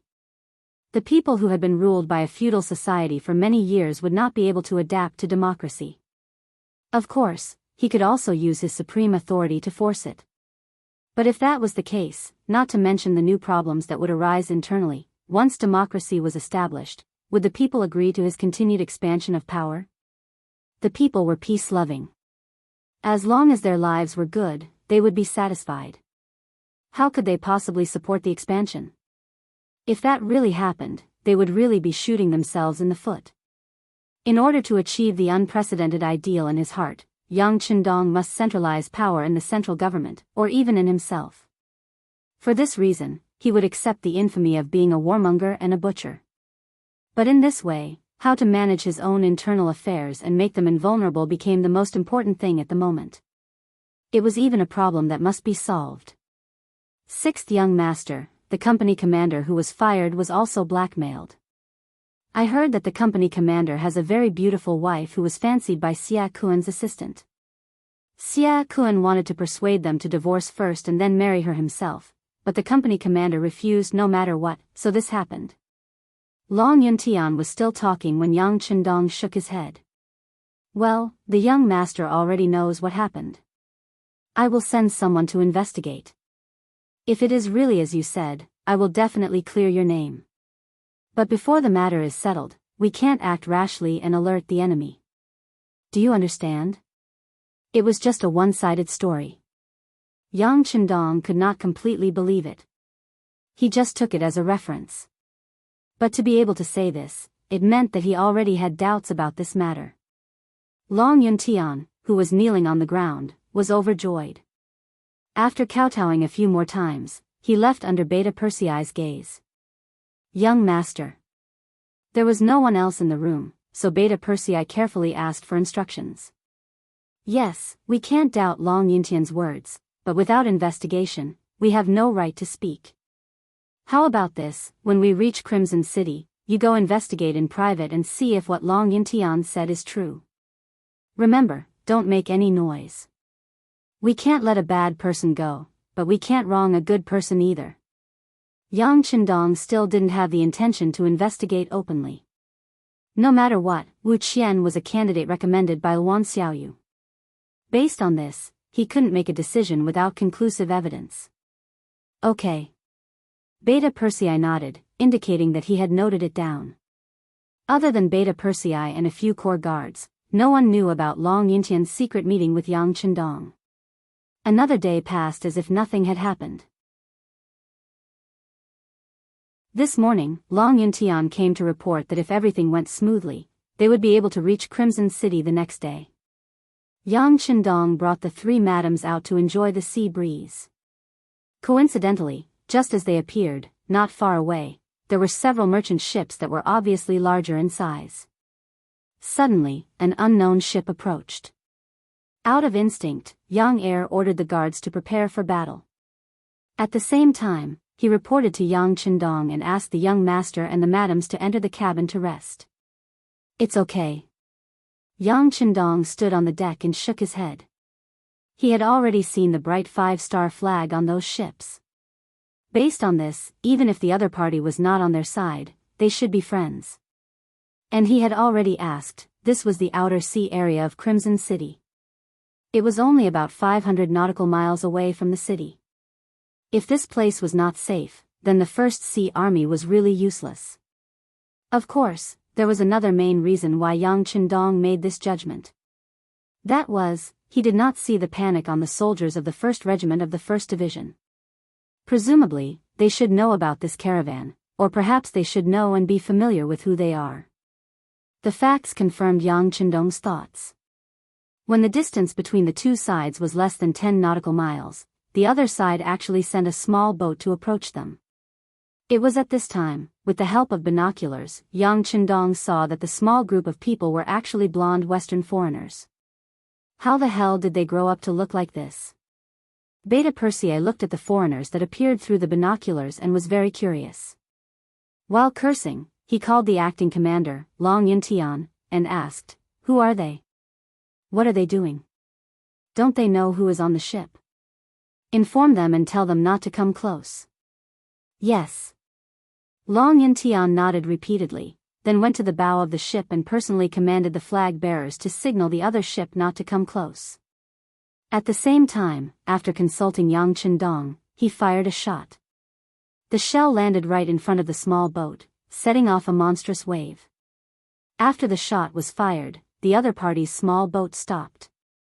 After seeing the contents of the flag signal sent by Long Yuntian, they replied that they have no malicious intentions. They just want to ask if Long Yuntian has anything to sell. They are willing to pay a high price for it. Tell them no, tell them to stay away. Otherwise, sink them all and throw them into the sea to feed the fish. Beta Persei said angrily, then walked to Yang Chendong and reported the situation. Call Long Yuntian over. Yang Chendong was interested in this merchant ship that suddenly appeared. He believed that the other party did not know the importance of him and his group on the ship. The reason why they did this was probably not the first time. They wanted to come over, but it was just a habit and they wanted to try their luck. Long Yuntian was quickly called in front of Yang Chendong, and the matter about the merchant ship quickly came to a conclusion. This was indeed a merchant ship team. They belonged to a force called the Kingdom of Portugal, and they did want to trade with them. Countless facts had proven that mercenary fleets often had good things that could not be bought or seen outside. Merchants pursued profit, and they just wanted to complete a transaction. After receiving a serious warning from Long Yuntian, they had already retreated. Portugal. The corners of Yang Chendong's mouth curled into a smile. In this era, the Kingdom of Portugal was still very powerful. They were once glorious in this era, together with Spain. In history, after more than 20 years, the Portuguese finally occupied the northern Moroccan city of Tangier, which had been competing with Spain for a long time. They would develop even more powerful. In history, the Portuguese fleet should not have discovered the great Ming dynasty. It was through the efforts of generations of seafarers that they truly opened the world between the East and the West. Among them, there were people like Magellan and Galileo. However, in this life, because Gao Xiong and the others had obtained the map given by Yang Chendong, they had gone to the West first. As a result, they had accelerated their contact with the Western world, which was why they had appeared in this sea area so early. Do they usually do this? Will they also stop ships halfway to buy things? Yang Chendong looked at Long Yuntian and asked a key question. Yes, they often do this. But we will not trade with them. The Navy has Navy regulations, they can't stop ships without orders, so their actions have no meaning. However, even though they have not succeeded even once, they still continue to do so. I really don't know what to say about their perseverance. Long Yuntian quickly gave an answer to this question. Okay, I know. Yang Chendong nodded, he was still reassured by the Navy's style. But letting them be so close to Kiosk City is not a good thing. It seems that it is necessary to arrange for Gao Xiong to talk to them. While he can sell them some things at a high price, he can also test their attitude and learn more about the situation in the West. This will play a very important role in the future expedition there. The appearance of the Portuguese merchant ships made Yang Chendong's idea of sending troops and conquering the West become hot.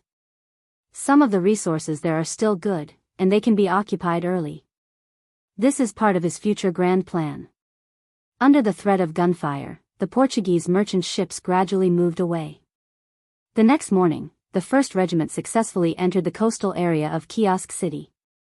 In the morning, the fleet finally appeared in front of the new dock.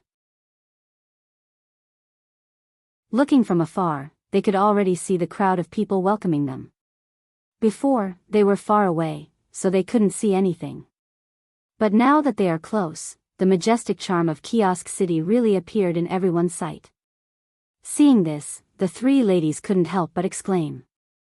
Even the second lady, Xiao Yin, who was the first to come here, had to sigh at this moment. After a few years, Kiosk City has become even more magnificent. Back again. After a sigh, Yang Chendong stepped off the ship and once again stepped on the ground of Kiosk City. The 6th young master returned to Kiosk City. The second lady was pregnant, so the whole palace became very lively. It was on this night that Yang Chendong was alone with Hu Yan when he mentioned the issue of children and his worries. Hu Yan was a very kind woman, and her relationship with Xiao Yin and the other sisters had always been very good. It was precisely because he knew this that Yang Chendong confided in her and told her his thoughts, including some new rules that needed to be established. With regards to Yang Chendong's requests, Hu Yan agreed to all of them. She lay in Yang Chendong's arms with a blissful look on her face. Dong Shui, you are very thoughtful. This must become a rule. In the future, when any sister is pregnant, they must do this. I will also set myself as an example. Unless second sister allows me to go over, I will definitely not casually step into her courtyard. It's been hard on you. Yang Qindong was touched by Hu Yan's kindness and gently stroked her arm.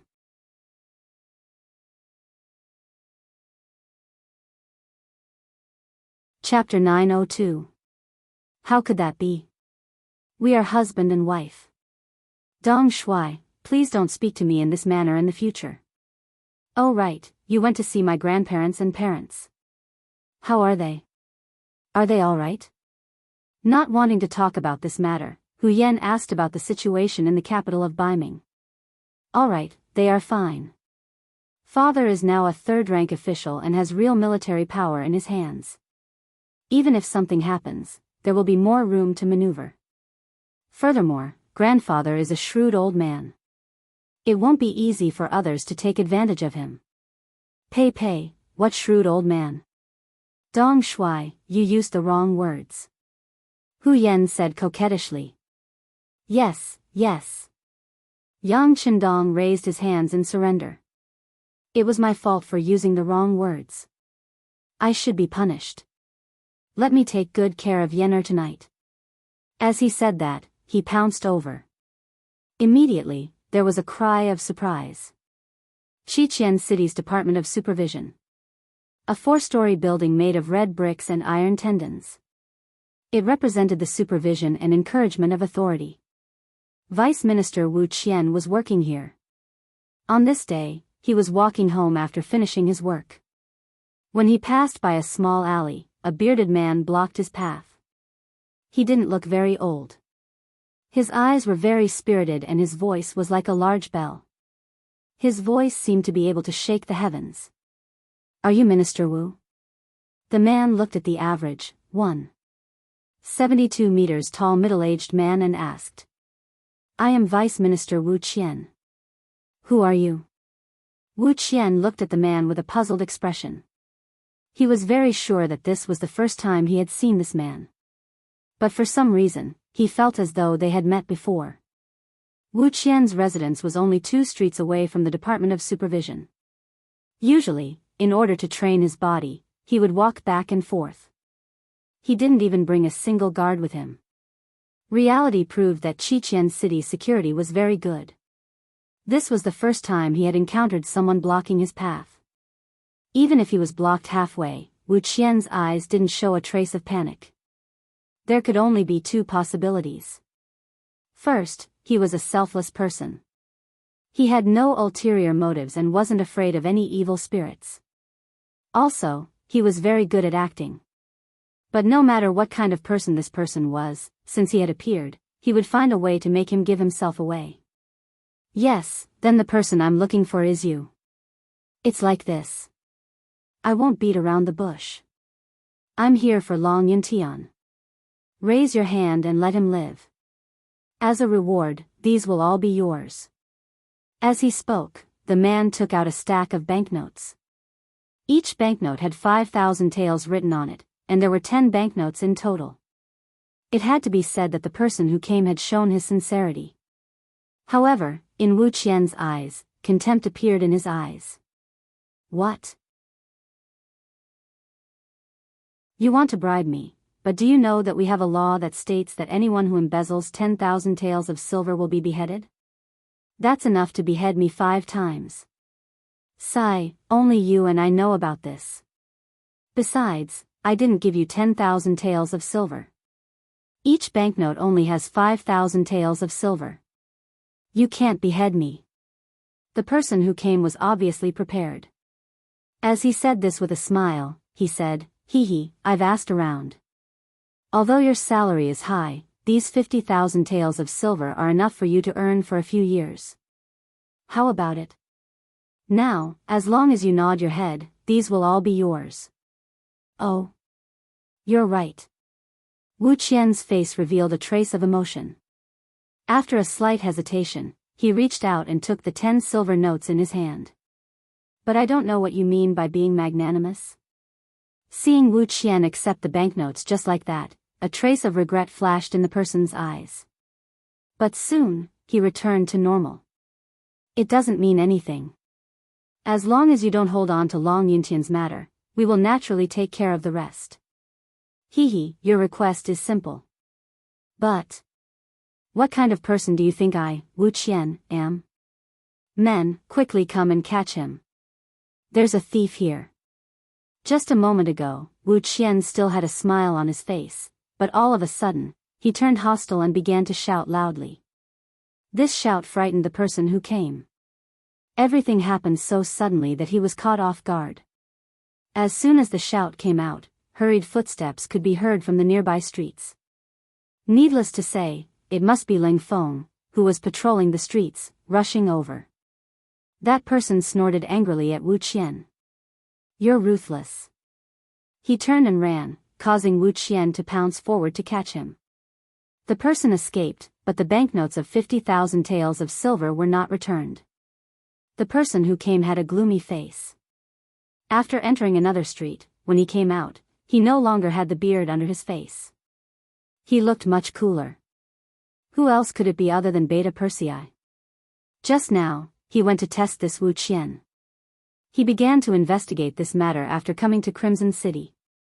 He found his brother, Yang Wu, and the director of the security bureau, Che Chao. He even followed the 6th young master's instructions and found the 5th madam, Su Munair. Her CIA training had been completed and she was spreading out her own network. Although it was not complete, a high official like Wu Qian still did some investigation. He checked everything that could be checked, and all the results showed that this Wu Qian was a serious, responsible, and impartial person. This result naturally did not satisfy Beta Persei. When Long Yuntian reported to him, he was watching from the side. This person was the kind of person who had nowhere to go and would not lie. Therefore, he still did not approve of this result and decided to give it a try. So, he borrowed 50,000 taels of silver from Yang Chendong for that test. The result naturally did not satisfy him. After all, Wu Qian still took the money, but in the end, he called for help. What was the meaning of that? With a heart full of confusion, Beta Persei returned to the palace and saw Yang Chendong. The 6th young master couldn't help but laugh when he saw his dejected expression. What's wrong? Is it because he didn't accept your money? Young master, he took it. Beta Persei looked up and said something that surprised Yang Chendong. While Beta Persei was learning about Wu Qian, Yang Chendong was not idle either. He was also investigating this person's situation. He also found Wan Xiaoyu to hear her opinion. Unexpectedly, Wan Xiaoyu held Wu Qian in high esteem. Her evaluation of him was far higher than that of the Minister of Supervision, Shenyu. According to her, if one of these cadres was the Iron Mask that Yang Chendong spoke of, then Wu Qian was such a person. All kinds of information also showed that Wu Qian was an upright person. Even when he went to and from work, he did not ride a horse or sit in a sedan chair like the other cadres. Instead, he walked on foot and did not even bring a guard with him. It seemed unreasonable to say that there was something wrong with such a person. Therefore, when Beta Persei came to borrow the money, he thought it was unnecessary. But since he had to try, he might as well try. Unexpectedly, Wu Qian really took the money. Didn't this mean that he was really a greedy person and very good at disguising himself? Had everyone been deceived by him? While Yang Chendong was still thinking about which part of the problem had gone wrong, Beta Persei spoke again. He did take the money, but then he shouted and attracted the patrolling soldiers. I was worried that it would look bad if I was caught, so I could only run back first. Oh, ha ha ha. Hearing this, Yang Chendong could not help but laugh. He really thought that the other party had taken the money. Now it seemed that the money was just evidence. Young master, what are you laughing at? The money is gone, and I did not test whether he was a greedy person. It was my dereliction of duty. Beta Persei did not understand the meaning of this laughter, but since the money was given to him, he had to give an explanation. Well, the money will not be lost. If you don't believe me, you can send someone to the Ministry of Supervision in the afternoon and see if he handed it in. Well, it seems that the problem should not be with this Wu Qian, but with his family. In this case, you go and do one more thing. Calling Beta Persei to his ear, Yang Chendong instructed. That afternoon, as soon as he went to work, Wu Qian handed over the 50,000 taels of silver. At the same time, he showed an attitude of wanting to investigate Long Zitian. For this matter, he directly sent someone to the First Sea Army's military headquarters to explain the situation to Commander Gao Xiong. At the same time, he also said that Long Zitian bribed his superior and that the problem was extremely serious.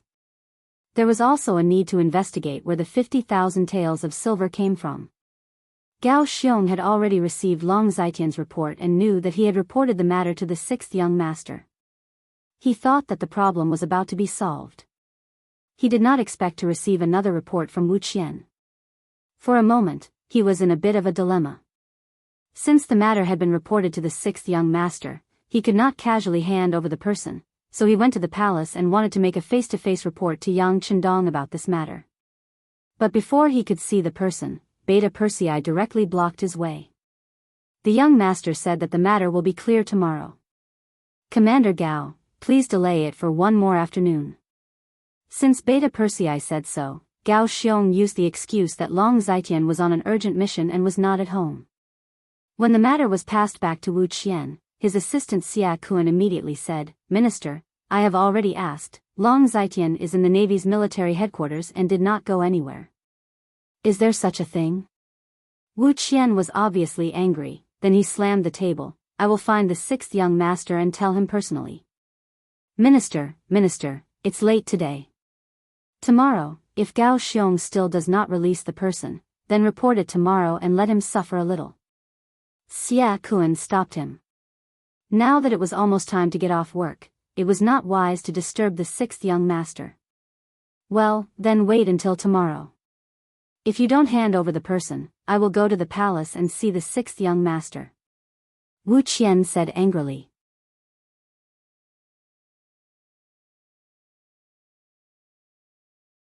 Chapter 903.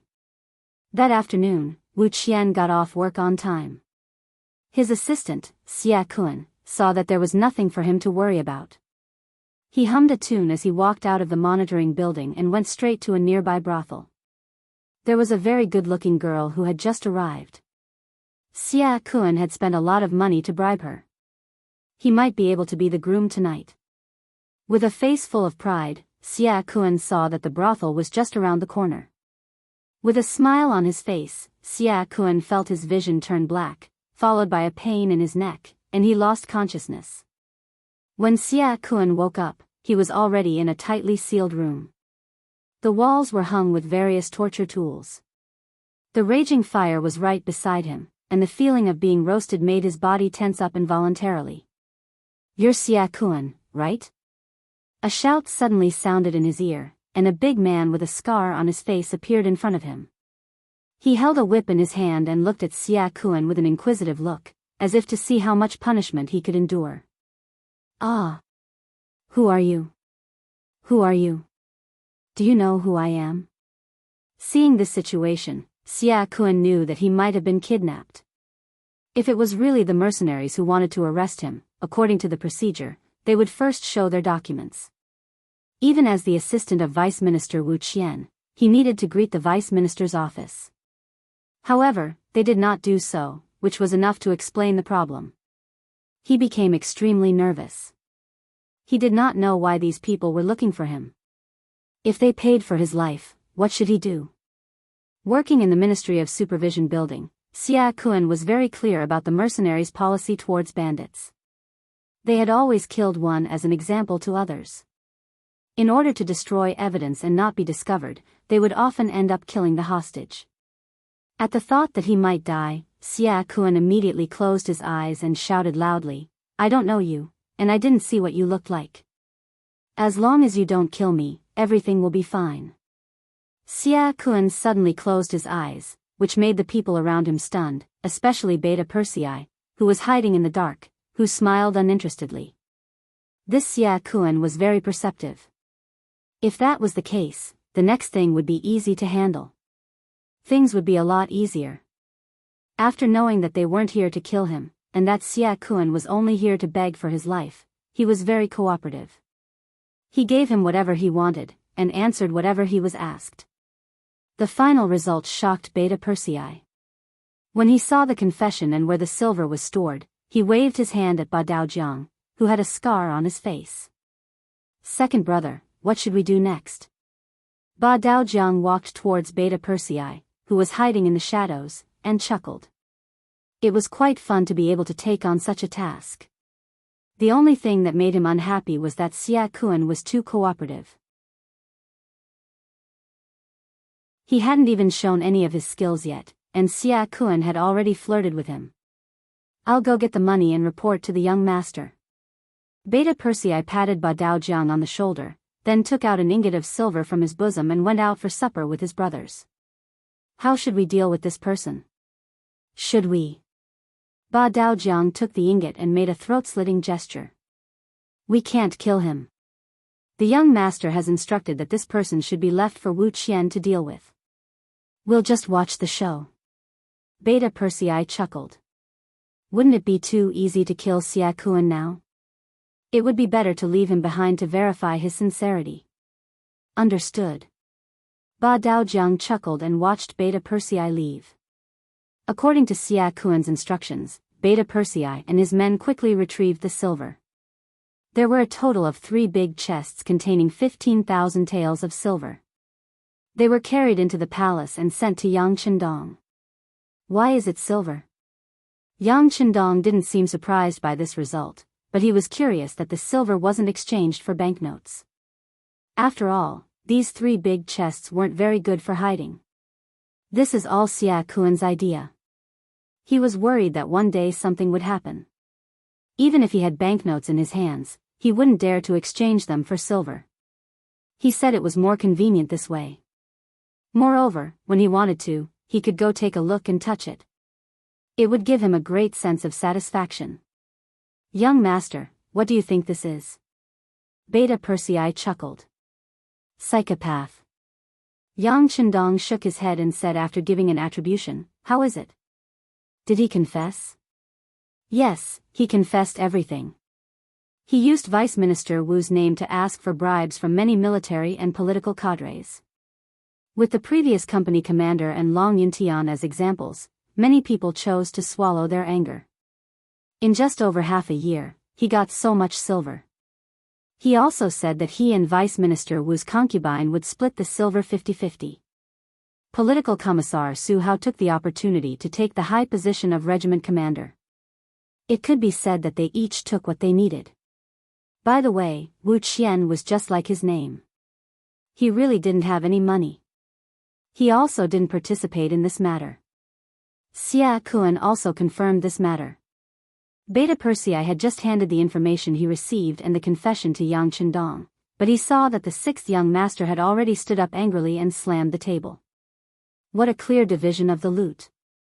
Tell me, what other high-ranking officials were involved?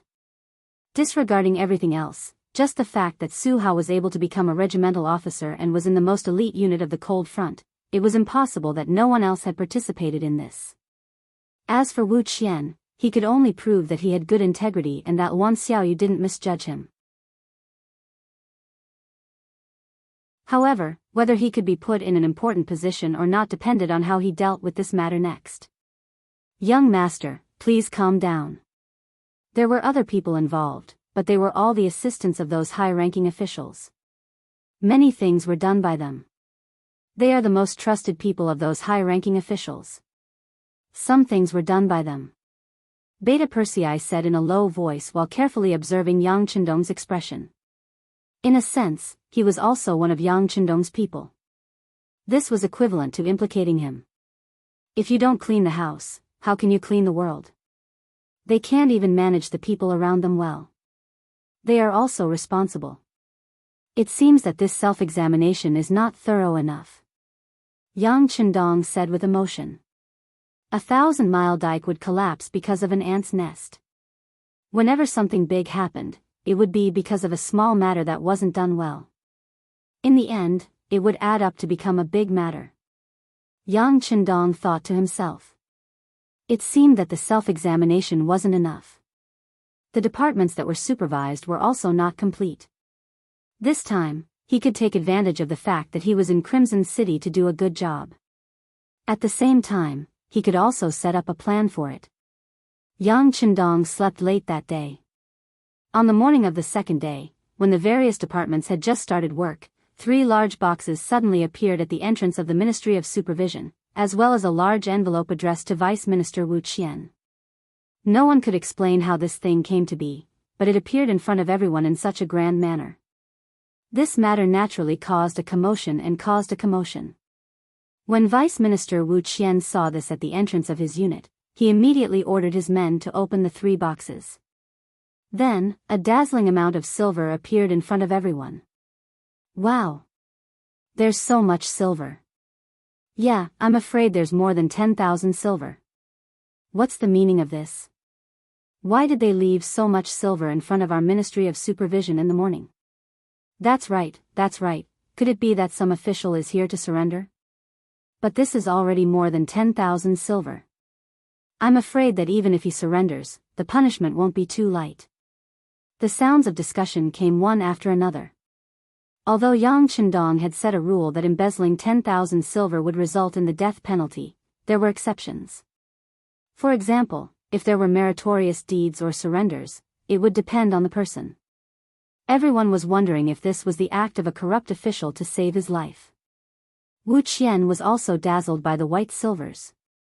Although the amount of silver was recorded in the investigation of corrupt officials, it was only a number after all. It was not as direct as the silver in front of him. However, Wu Qian was merely shocked. When he saw that there was another letter on the box that was addressed to him, Wu Qian reached out to take it and then opened it. In an instant, everyone's attention was attracted. Just when everyone's eyes fell on Wu Qian, waiting to see how he would react and guess who wrote this, Vice Minister Wu suddenly lost his balance and fell straight to the ground. Fortunately, someone with sharp eyes and agile hands quickly reached out to support him, so he did not fall. However, at this moment, Wu Qian's face was pale and his breathing was a little rapid. Everyone was even more surprised to see such a loss of composure. What exactly was written in the letter that made Vice Minister Wu, who was known for being impartial, lose his composure like this? Let's go. At some point, Minister Xianxia appeared and his assistant began to chase people away. Soon, the place became quiet again. Xianxia also took 2 steps forward and came to Wu Qian, asking with concern, "Old Wu, are you okay?" "I'm fine, I have something to report to the minister." Wu Qian's expression slowly returned to normal. Although he was still very shocked and angry, since it had already happened, he had to find a way to solve it. "Okay, then let's go to my office to talk. Come, seal these 3 boxes first." Xianxia nodded and then ordered the people around him. In the minister's office, Wu Qian showed the letter to Xianxia. It was not accurate to say that it was a letter. It was a confession, and Xia Kuan's name and handprint were written in the confession column. Of course, he was very familiar with the handwriting. He could tell at a glance that it was handwritten. He didn't expect such a big thing to happen to the people around him. At the same time, even his newly married wife and brother-in-law were sinners. This blow came too fast, so fast that Wu Qian wasn't prepared at all and couldn't react in time.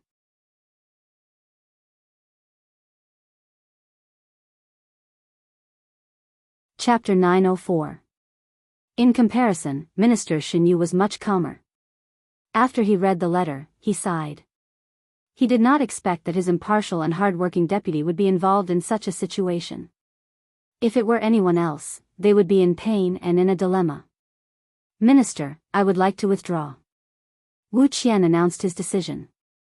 This matter involved his assistant and family. He no longer had the authority to deal with this matter. "Withdraw?" Xianxia pondered for a moment and shook his head. "Normally, this matter involves your family and the people around you. You should withdraw. But now, this matter has been made known to everyone in the Ministry of Supervision. Perhaps the truth will spread soon. If you withdraw now, people will inevitably say that you are trying to escape. Although it is only a difference of 1 word, sometimes rumors can be fatal. This. Minister, what should I do? After Wu Qian heard this, he realized that he had underestimated the matter. If it was before, he could withdraw. But if he withdrew now, he was afraid that someone would really use this matter to make an issue out of it. One must know that the Ministry of Supervision looked impressive, but in reality, they had offended many people. Once something happened to them, there would be many people who would kick them when they were down. Investigate it. Investigate it yourself. Then use the results to slap the faces of those who are watching the show. Let them see what kind of person you are, old Wu. Take this opportunity to show your impartial side. Xinyu said with an encouraging attitude, but then he changed the topic and said, but if you want to do this, then you must be prepared to sacrifice some people. And if you can't do this, then I agree to withdraw. Wu Qian understood what Xinyu meant. He was asking him to make a decision. Should he choose the law or should he choose his family? The problem was there. Presumably, it was a very difficult choice for anyone. It was even a difficult decision to make. Wu Qian didn't say anything. Xinyu took out a box of Heavenly Con cigarettes from his pocket. He took out a stick and put it in his mouth. Then, he took out another stick and handed it to Wu Qian. After lighting it up, he took a puff and said, I know that anyone in your position would be very difficult. But since we're in this position, we have to make our own personal contributions. Our bodies aren't good enough, so we can't go into battle and kill enemies like Ling Feng. But the sixth young master once said that there's no distinction between a position and a job. It's all about making contributions. Think about it. Because of our hard work, many people are now living a life that was unimaginable in the past. Didn't you choose to work here and contribute because you couldn't stand the corruption of the great Ming dynasty? So every time I encounter something that I can't decide, I will think about what my original intention was. Sometimes, I even feel very grateful to the sixth young master. If he didn't send people to bring me here, I wouldn't have known that there was such a world outside the great Ming dynasty. The Han people can live so well, have such self-respect, and be respected by others. To be honest, I like this place. Even when I'm old, I won't regret what I've done because this is the life I want and the life I want to see. Director, don't say any more. When has my original intention ever changed? Don't worry, I'll personally deal with this matter. I'll also let others see what kind of person I, Wu Qian, am. Wu Qian suddenly stood up. His eyes flashed with determination. Yes, he was once an official of the great Ming dynasty. He belonged to the type that wasn't favored. Later on, when the great Ming dynasty split into the north and south, he became an official of the southern Ming dynasty. He was a county magistrate in Yunnan, a place that people called the Savage Land. King Minzhuang and the others suddenly rebelled and the county couldn't be defended. He followed the people out of the city and went straight to Guangdong. Along the way, he had clearly seen the corrupt officials of the southern Ming Empire. Those officials ate and drank well every day. Then, they turned around and watched the people starve to death because they didn't have anything to eat. From that time on, Wu Qian completely lost confidence in Bai Ming's officials. Until the start of the money-buying activities, he hid his identity and came to Xixian City. It was also at that time that his wife died of starvation. His current wife was remarried not long ago. She couldn't be considered a main wife, but a concubine. Speaking of which, when Wu Qian first came to Xixian City, he was shocked by everything here. At that time, he didn't have the authority or qualifications to come to Xixian City. He could only live in a small place in the countryside. But even so, he was given enough land to support him. Moreover, the tax was meager. It followed the grain production and there was no pressure at all. It could be said that as long as people weren't lazy, they could live a rich life. However, as a former county magistrate, he was more curious. If the countryside was like this, then what would the city be like? It was also at that time that Wu Qian worked hard and performed well. In the end, he relied on his own strength to complete the process of coming from the countryside to Xixian City. Then, he saw a different world. It was a place that he didn't even dare to think about in reality, but it was his dream. Then, with his hard work, he climbed up step by step until he received the attention of the future 6th Madame Wan Xiaoyu. Finally, he became the Vice Minister of the Ministry of Supervision. Thinking back to the past, if this matter was in the past, perhaps he wouldn't have hesitated too much. But now, he was actually requesting to withdraw. Since he felt troubled, did this mean that his original intentions had changed? After a conversation with Xinyu, Wu Qian pulled himself together and then walked out of the minister's office. A series of orders were sent out from his mouth. First, Xia Kuan, who was sick at home and didn't go to work, was arrested at home.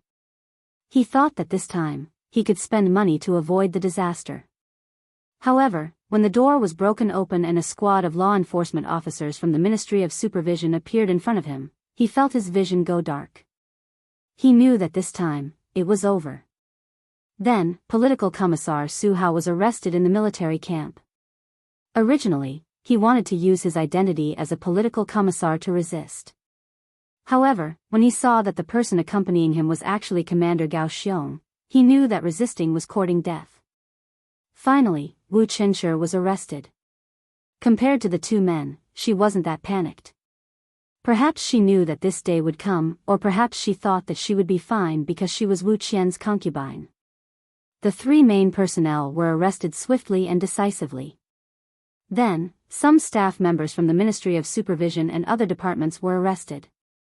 They were usually the people around the top leaders. Usually, anyone who saw them would laugh at them.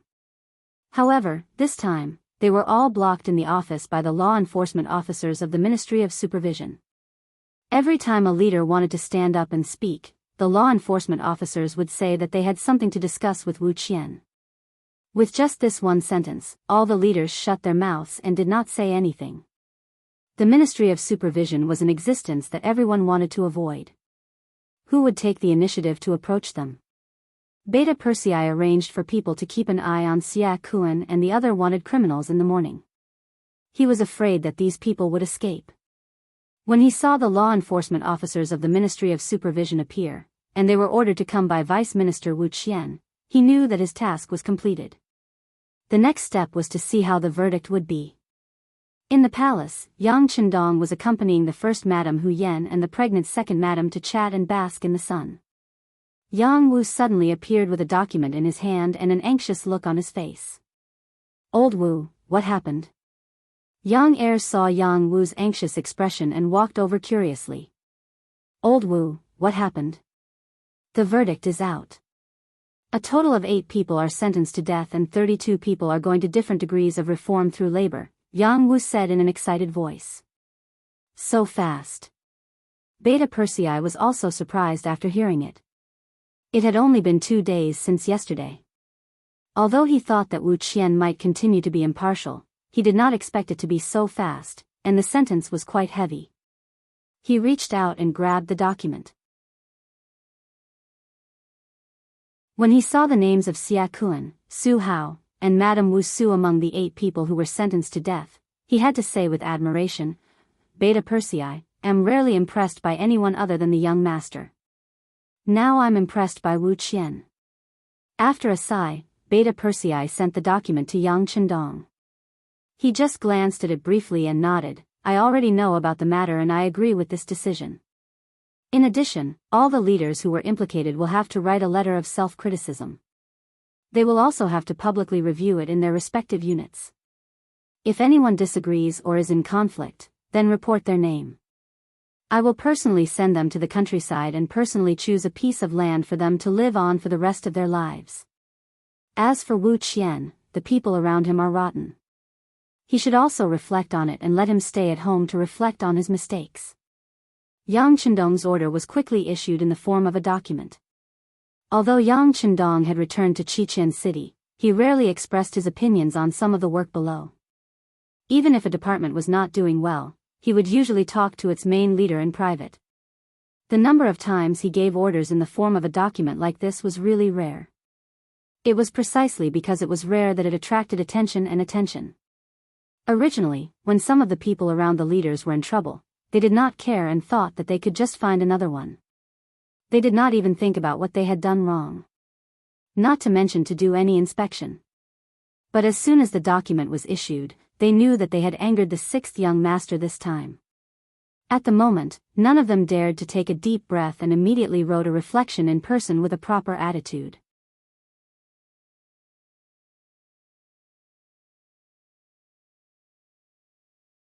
Chapter 905. 8 people were killed and executed on the spot.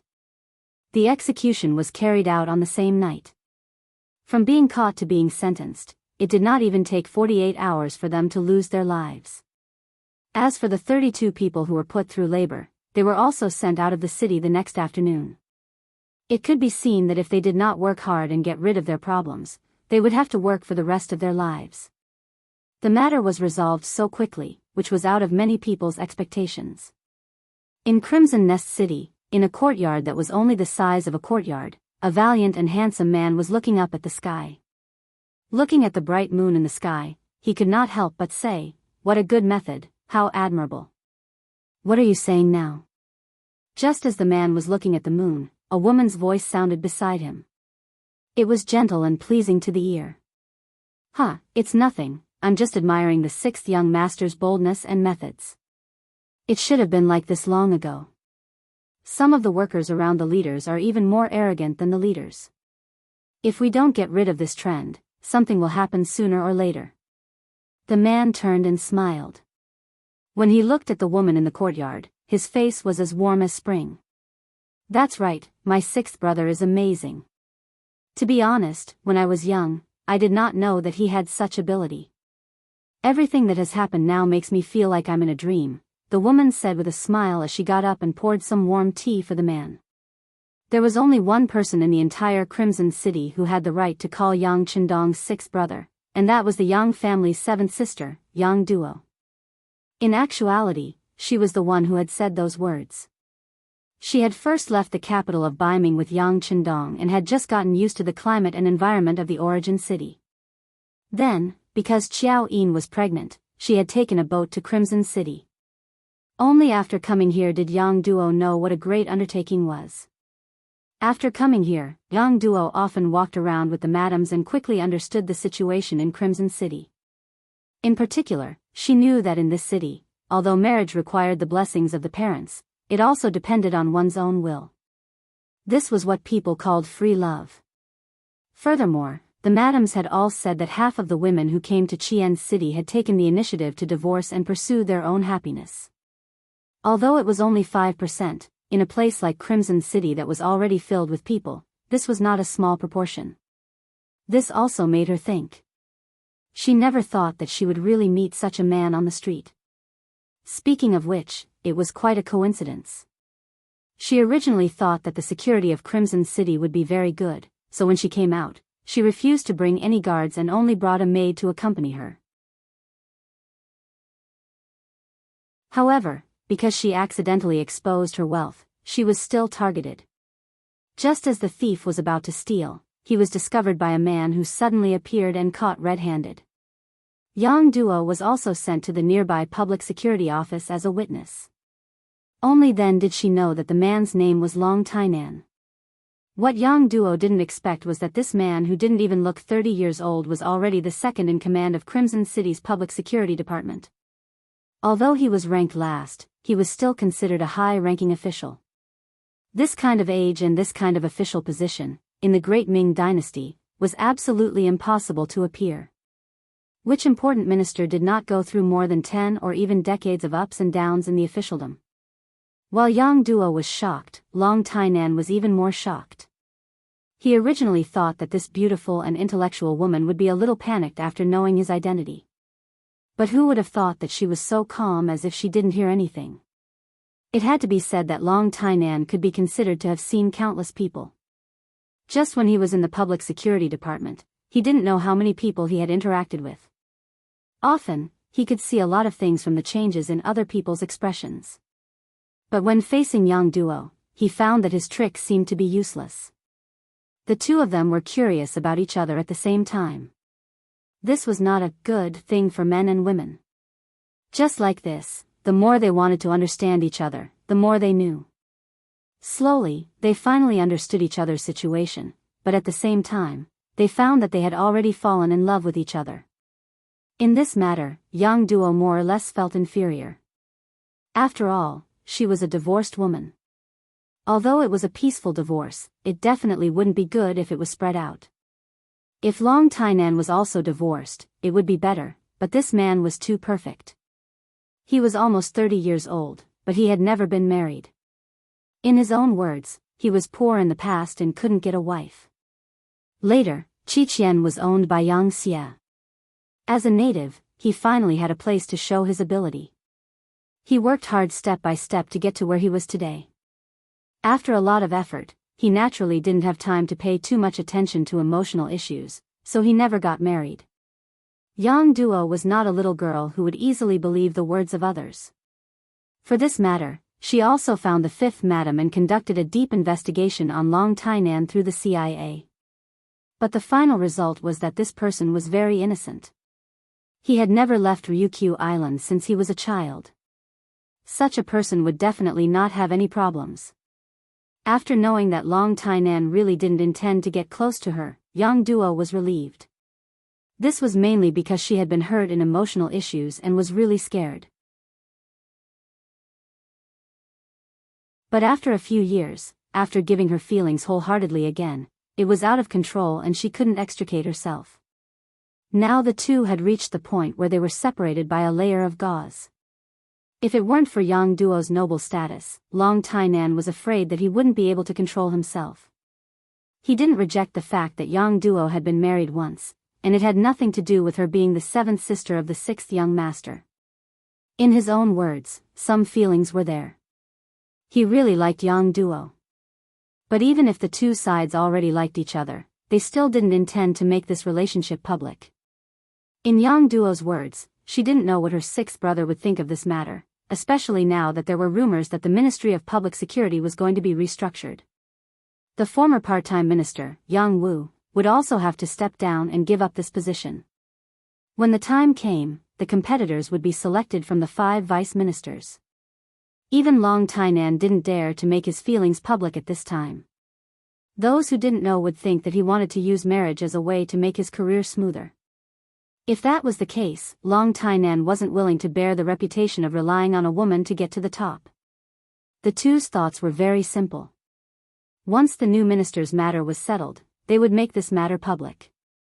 At that time, no one would say that he was relying on a woman's power.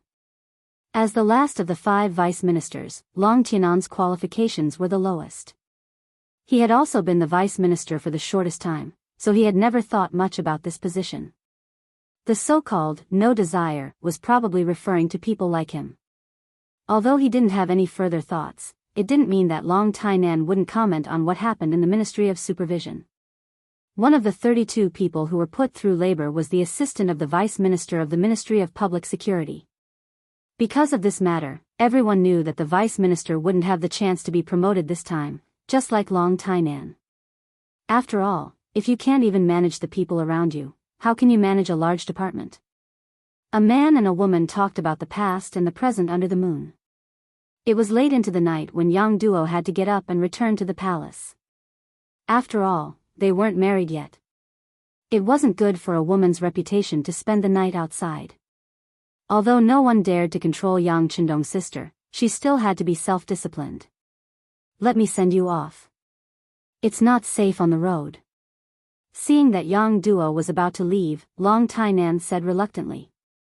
It's fine. After what happened last time, I brought guards with me when I went out. They're all armed with guns. No one dares to provoke me. Yang Duo smiled and left reluctantly. She was looking forward to their next meeting.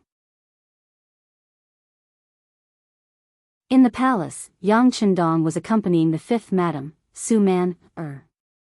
Ever since the 2nd madam, Qiao Yin, got pregnant, the other madams seemed to feel a sense of crisis. Since then, everyone counted their days. Once the time was right, they would invite Yang Chendong over. Regarding this, Yang Chendong could only feel that he was about to become a cedar. He couldn't complain about anything else. After all, each of his wives were outstanding beauties. As a man, what else could he complain about? Wouldn't that be a little inconsiderate? Tonight was the best time for Su Man to get pregnant and give birth. Yang Qindong rushed over after having dinner with Xiao Yin. After a round of lovemaking, the two of them lay on the bed and hugged each other. Not knowing when, light footsteps came from outside. Then, without seeing anyone, a voice came in. "Madam, seventh sister has returned to the palace." "Okay, I understand." Su Man, who was lying on the bed, replied. Then, she buried her head in Yang Qindong's arms. You've worked hard." Yang Qindong kissed Su Man's forehead. Then, as if he remembered something, he said, "Oh right, you said that you sent someone to investigate Long Tainan. How is it?" "Humph. You're still talking about it?" "I wanted to talk to you about serious matters first." "Who knew that I would forget everything once I saw him?" Su Man complained coquettishly. But only the heavens knew that she had taken the initiative just now. With Yang Qindong's identity, they should be people from two different worlds. But not only did she become Yang Qindong's wife, she was also in charge of the huge Central Intelligence Agency. Just these were enough for her to be satisfied for the rest of her life.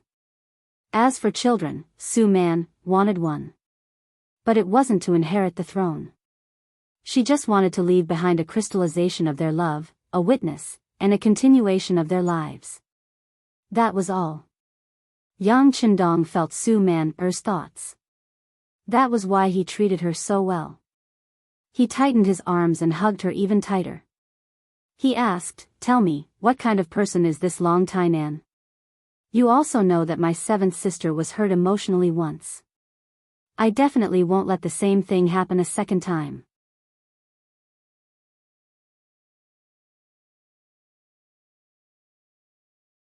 Chapter 906.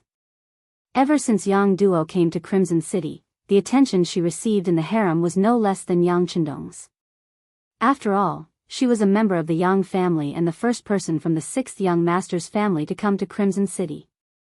One could imagine how much importance she would receive and how many women would curry favor with her. Everyone wanted to gain Yang Duo's friendship so that they could integrate better into the Yang family. It was impossible to hide everything about Yang Duo. Not to mention, other than Tuoya and Su Maner, the other women knew Yang Duo before and had a good relationship with her. Her husbands were well aware of Yang Duo's failed marriage. They even knew that Yang Qindong had beaten up his seventh brother-in-law the first time he had come to the capital. As the women giggled about their husband's tyrannical behavior, they were even more keenly aware of the close relationship between the sixth young master and his big sister. Otherwise, why would he not do anything else after coming to the capital and instead do this first thing? Yang Qindong's importance was the women's importance. Yang Duo's personal problems also became something that the women had to worry about. They even wanted to build a relationship with her. They knew that the sixth young master wouldn't object to such a thing. They didn't expect that she would have a relationship with a golden bachelor like Long Tainan. This phrase was personally said by Yang Qindong. He used it as an analogy to those young and promising men who were in high positions but had yet to marry. Sometimes, he would even pretend to be disappointed and say that it was a pity that he already had several wives and couldn't be a golden bachelor. Therefore, he attracted a lot of rolling eyes. Yang Duo actually found Long Tainan. Even if she didn't request for an investigation, the other madams wouldn't take it lightly. As such, some things about this person were quickly investigated. In the end, the CIA and the Security Bureau jointly announced that there was no problem with this person. Yang Qindong also knew that for an official to be able to become a vice minister, his background must have been investigated thoroughly. There was definitely no problem with Long Tainan. However, that was not what he was thinking about. He was thinking about what kind of thoughts this man had when he came into contact with his seventh sister. Did he really not know Yang Duo's background, or did he just like her?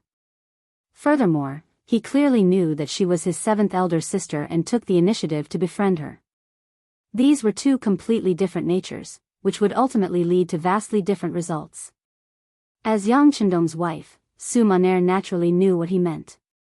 Seeing that she had asked, he explained, "Our investigation shows that the two of them met purely by chance. It was the beginning of a hero saving a damsel in distress." At first, the two of them did not know each other's identities. Although Seventh Sister's identity was noble, because she had always been in the palace, not many people knew of her. Also, the thief who coveted Seventh Sister's money is still being punished and sentenced to 3 years in prison. From this result, we can basically rule out the possibility that it was man-made. According to our investigation, Long Tainan is a very prideful person. Back then, he had taken the earliest Ling Feng exam and even passed. However, considering that he was originally a local of Ryukyu Island, and that the local public security was also a big problem, they fought for his opinion to stay and work in the local area. I heard that in order to make him stay, the local officials even used prodding methods. The general idea was that even if he could be a good soldier, he might not be able to manage the local public security work. Under the provocation, as expected, he did not report to the military. Because of this, the military even fought a lawsuit with the local government for a while. Hehe. Hearing Su Monair's introduction, Yang Qindong did not smile at all. Instead, he snorted coldly, "Immature." Su Monair ignored him. Men were like this. When the woman close to them was about to get married, it was as if they were about to lose something. Under such circumstances, it was very difficult to say that they would find other people pleasing to the eye. This was her husband throwing a tantrum in front of her and also showing that he did not treat her as an outsider. Su Monair was happy in her heart and continued, "This person's ability is still quite good. He relied on his own hard work to climb up step by step. According to our investigation, during the work period, he did not have any close contact with any officials. Even Sir Yu Qian, who is in charge of a city, he only went to visit him once with his colleagues during the New Year. This is already very rare among the cadres at the secondary level. Yes, he's not someone who wants to climb up to others. That's one point." Yang Qindong expressed his opinion once again. Hearing this, Su Monair, who was at the side, was amused. "Husband, then your attitude means that you agree to this matter? It's still too early to say these things. We'll talk about it after I find a chance to meet him." Yang Qindong did not make a decision immediately. Instead, he wanted to observe. He even had a tentative plan in his heart. He wanted to see how this Long Tainan would solve the problem. No one knew what the two of them talked about next. However, on the second day, a piece of news began to spread in the public security department. That was, the next department head had been chosen. Whoever it was would be announced when the time came. Once the news was out, the expressions of the other secondary managers who were still trying to pull strings and possibly taking up the position instantly turned ugly. Since it had already been decided, it was obviously too late for them to do anything else. In his own office, Long Tainan also heard about this matter from his assistant. However, he only smiled and accepted it. Originally, he did not want to be an official.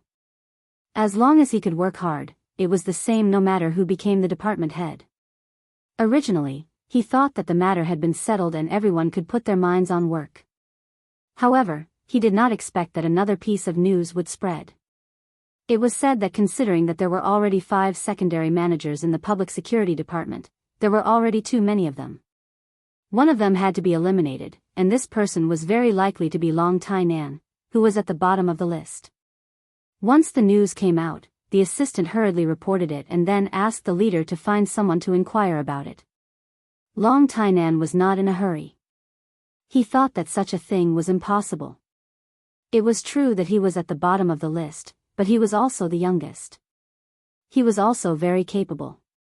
He did not think that this news was true. It was just a rumor. When was there ever a change in personnel that was not like this? However, Long Tainan did not take it seriously. He did not expect that the city lord mansion of Yu Qian would spread the news that afternoon. It said that in this change of work, there would be 2 people who would no longer hold the position of secondary manager. They were the secondary manager of the Ministry of Supervision, Wu Qian, and the secondary manager of the Public Security Department, Long Tainan. The news came from the city lord mansion, so there was no need to doubt its accuracy. At this moment, Long Tainan was indeed a little flustered. He did not understand why this was happening. However, if it was because he was young, then why did they promote him to the position of secondary manager? Originally, he was working well down there. Wasn't this playing with him? Filled with confusion, Long Tainan returned to the mansion unhappily. Tonight, Yang Duo came again. Originally, the two of them did not meet so often. After all, even if they were in a relationship, they had to pay attention to the influence, not to mention that the other party was the sister of the sixth young master. However, it was precisely because she heard about Long Tianan's matter that Yang Duo felt that it was necessary for her to appear. When they met, she even bluntly asked what was going on. If needed, she could go and ask Yang Chendong. If this was said by someone else, it was very likely that they were bragging. However, who was Yang Duo? She would do what she said. If she made up her mind, even if Yang Chendong was already resting, he would still have to dress up neatly and come out to welcome her. Ah, there's no need. On the other hand, the moment Long Tainan saw Yang Duo, the gloominess on his face disappeared. I can't let one person take all the benefits. For me to be able to meet you is already a blessing from the heavens. As for my position as secondary manager, I'll just let it go. I'm still young anyway. As long as I have a job to do, it's fine. Not only did Long Tainan appear to be so open-minded, but he had also thought it through. He even thought that it was probably because the sixth young master knew about his and Yang Duo's matter. Considering the idea of avoiding relatives, he removed the position of secondary manager. However, at the same time, it also meant that he was already seriously considering his marriage with Yang Duo. Yang Duo was a smart person. No matter what, she still had the genes of the Yang family. She quickly understood the meaning of this sentence. Then, her expression changed and she said shyly, "What are you talking about? Could it be that he already knows about our matter?" Hee, that's not strange. The sixth young master can find out about the entire Crimson City and even the entire Ryukyu Island if he wants to. Long Tianan's expression became a lot more serious. From the bottom of his heart, he really respected Yang Chendong, who was younger than him. Originally, Yang Duo came aggressively, thinking that someone was trying to make things difficult for Long Tainan. What, did they think there was no one behind them? If someone really thought that, then she would use facts to tell them that their thinking was very wrong. However, after Long Tianan's persuasion, she knew that it was very likely that the result would be different. She was relieved.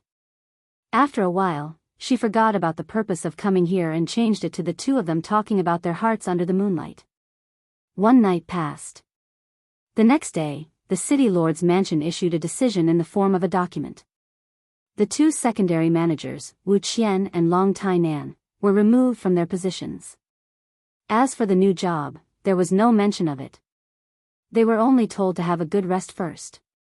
When the news came out, there was an uproar. Long Tainan was young. Being able to become a secondary manager did attract some envy and even jealousy. However, it was already very difficult for him to become a minister. This time, he was not selected and did not even become a secondary manager. No one was surprised. However, some people said strange things. They said that Long Tainan used connections to attract the anger of the higher-ups and so on. In short, they were all derogatory words. They were just adding insult to injury. However, Wu Qian's matter attracted a lot of controversy.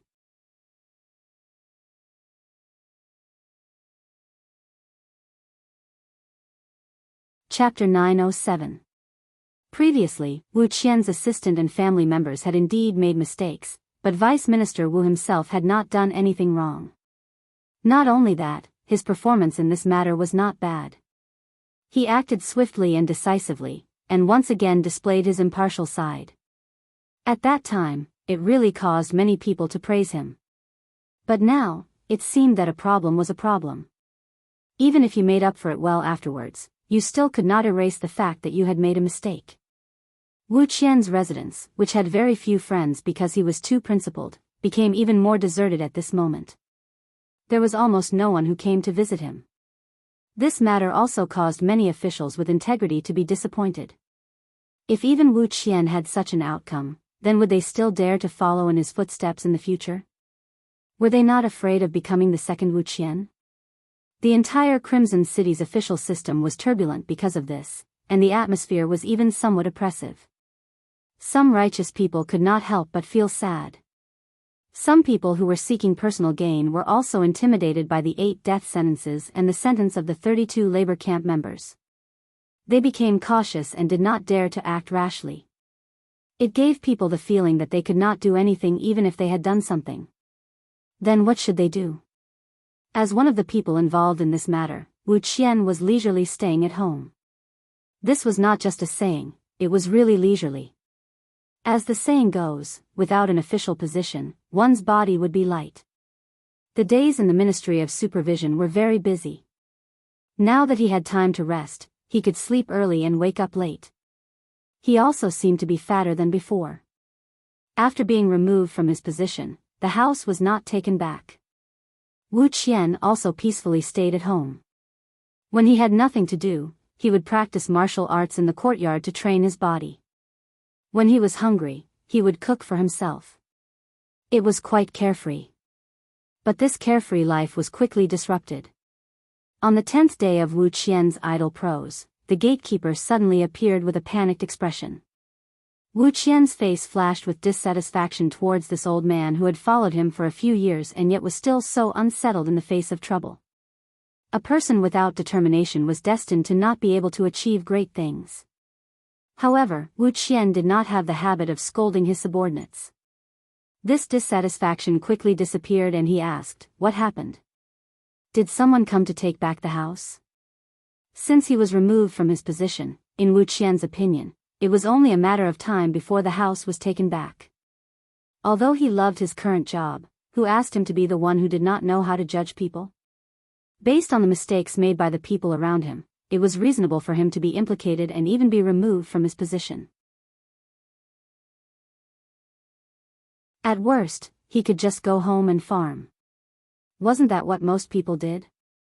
There was nothing wrong with it. No, no, master. The old gatekeeper shook his head repeatedly. Who is that? Could it be that someone is here to capture me? Sigh. Wu Qian shook his head as he spoke. This was the worst outcome he could think of. Although he didn't think that he had done anything wrong, there were some things that weren't right just because you didn't think they were wrong. He had vaguely heard that the 6th young master attached great importance to the matter of his assistant, Xia Kuan. If that was the case, then it was very likely that he would be caught as an example. Perhaps he was really unlucky. Master, no, it's 6th madam. Seeing that his master had guessed wrongly again and again, the old gatekeeper was so anxious that he blurted out what had caused him to be so flustered. What? At this moment, Wu Qian's expression changed again. He had already forgotten that he had just said that the old gatekeeper wasn't calm. He was able to become the vice minister of the Ministry of Supervision today because of the 6th madam's efforts and words. He was very grateful in his heart. Even when something happened this time, someone had tactfully reminded him that he should complain to the 6th madam, but he didn't listen to the advice. In his opinion, the 6th madam had already spoken for him. He was the one who didn't know the right person. How could he still have the face to look for the 6th madam? Therefore, if Wu Qian were to see who he was most afraid of, the 6th madam would definitely be on the list, and she was ranked at the top. It was just that if you didn't look for others, but others insisted on looking for you, how could you stop and refuse? When he heard that the 6th madam had condescended to come to his residence, Wu Qian instinctively tidied his clothes, then quickly got up and walked out of the courtyard. Without waiting for Wu Qian to go out and welcome her, a group of female soldiers appeared first. They were almost the same height. After wearing the same green military uniform, they looked as if they were carved from the same mold, valiant and formidable. Their eyes were like eagles as they scanned the surroundings. Among them, the 6th madam, Wan Xiaoyu, was walking in the middle. To be specific, Luan Xiaoyu hadn't married the sixth young master yet. She was already 17 years old this year, but there was still a year before the legal age of marriage in Crimson Nest City.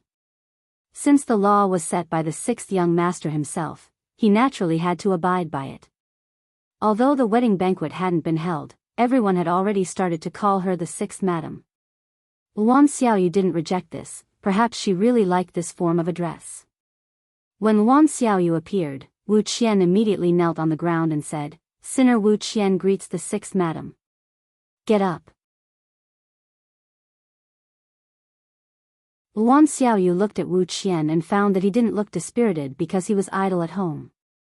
He seemed to be in good spirits. She smiled and said, "Lord Wu seems to be in good spirits. It seems that you have rested well. Thank you for your concern, sixth madam. Everything is well with Wu Qian." Wu Qian stood up and cupped his hands. "Oh. Is it true? Could it be that you are happy now that you have been removed from your position? Is it because you have never thought of working for Yang Xie? Or are you lying to me?" Although Luan Xiaoyu was only 17 years old, she had already been training for a few years. The way she spoke and treated people was naturally not something an ordinary girl could compare to. Even when facing Wu Qian, when she said these words, she similarly felt a sudden pressure, giving people a lot of pressure. I don't dare. Wu Qian hurriedly shook his head. Sinner knows that he is guilty. It is only right that I be removed from my position. Everything is Qian's fault, so I will not be dissatisfied. Wu Qian's reaction was very fast. However, after he finished speaking, a voice suddenly sounded. Do you not know how to, or do you not dare? A man's voice suddenly sounded. Wu Qian looked in the direction of the voice and saw a row of male soldiers appear behind the female soldiers. They were all wearing black armor. Even their faces were completely covered by the armor.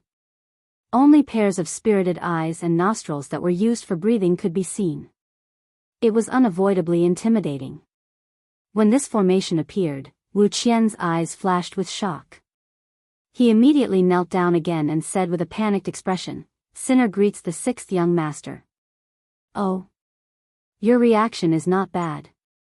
You guessed that the young master is here so quickly. However, you still haven't answered my question.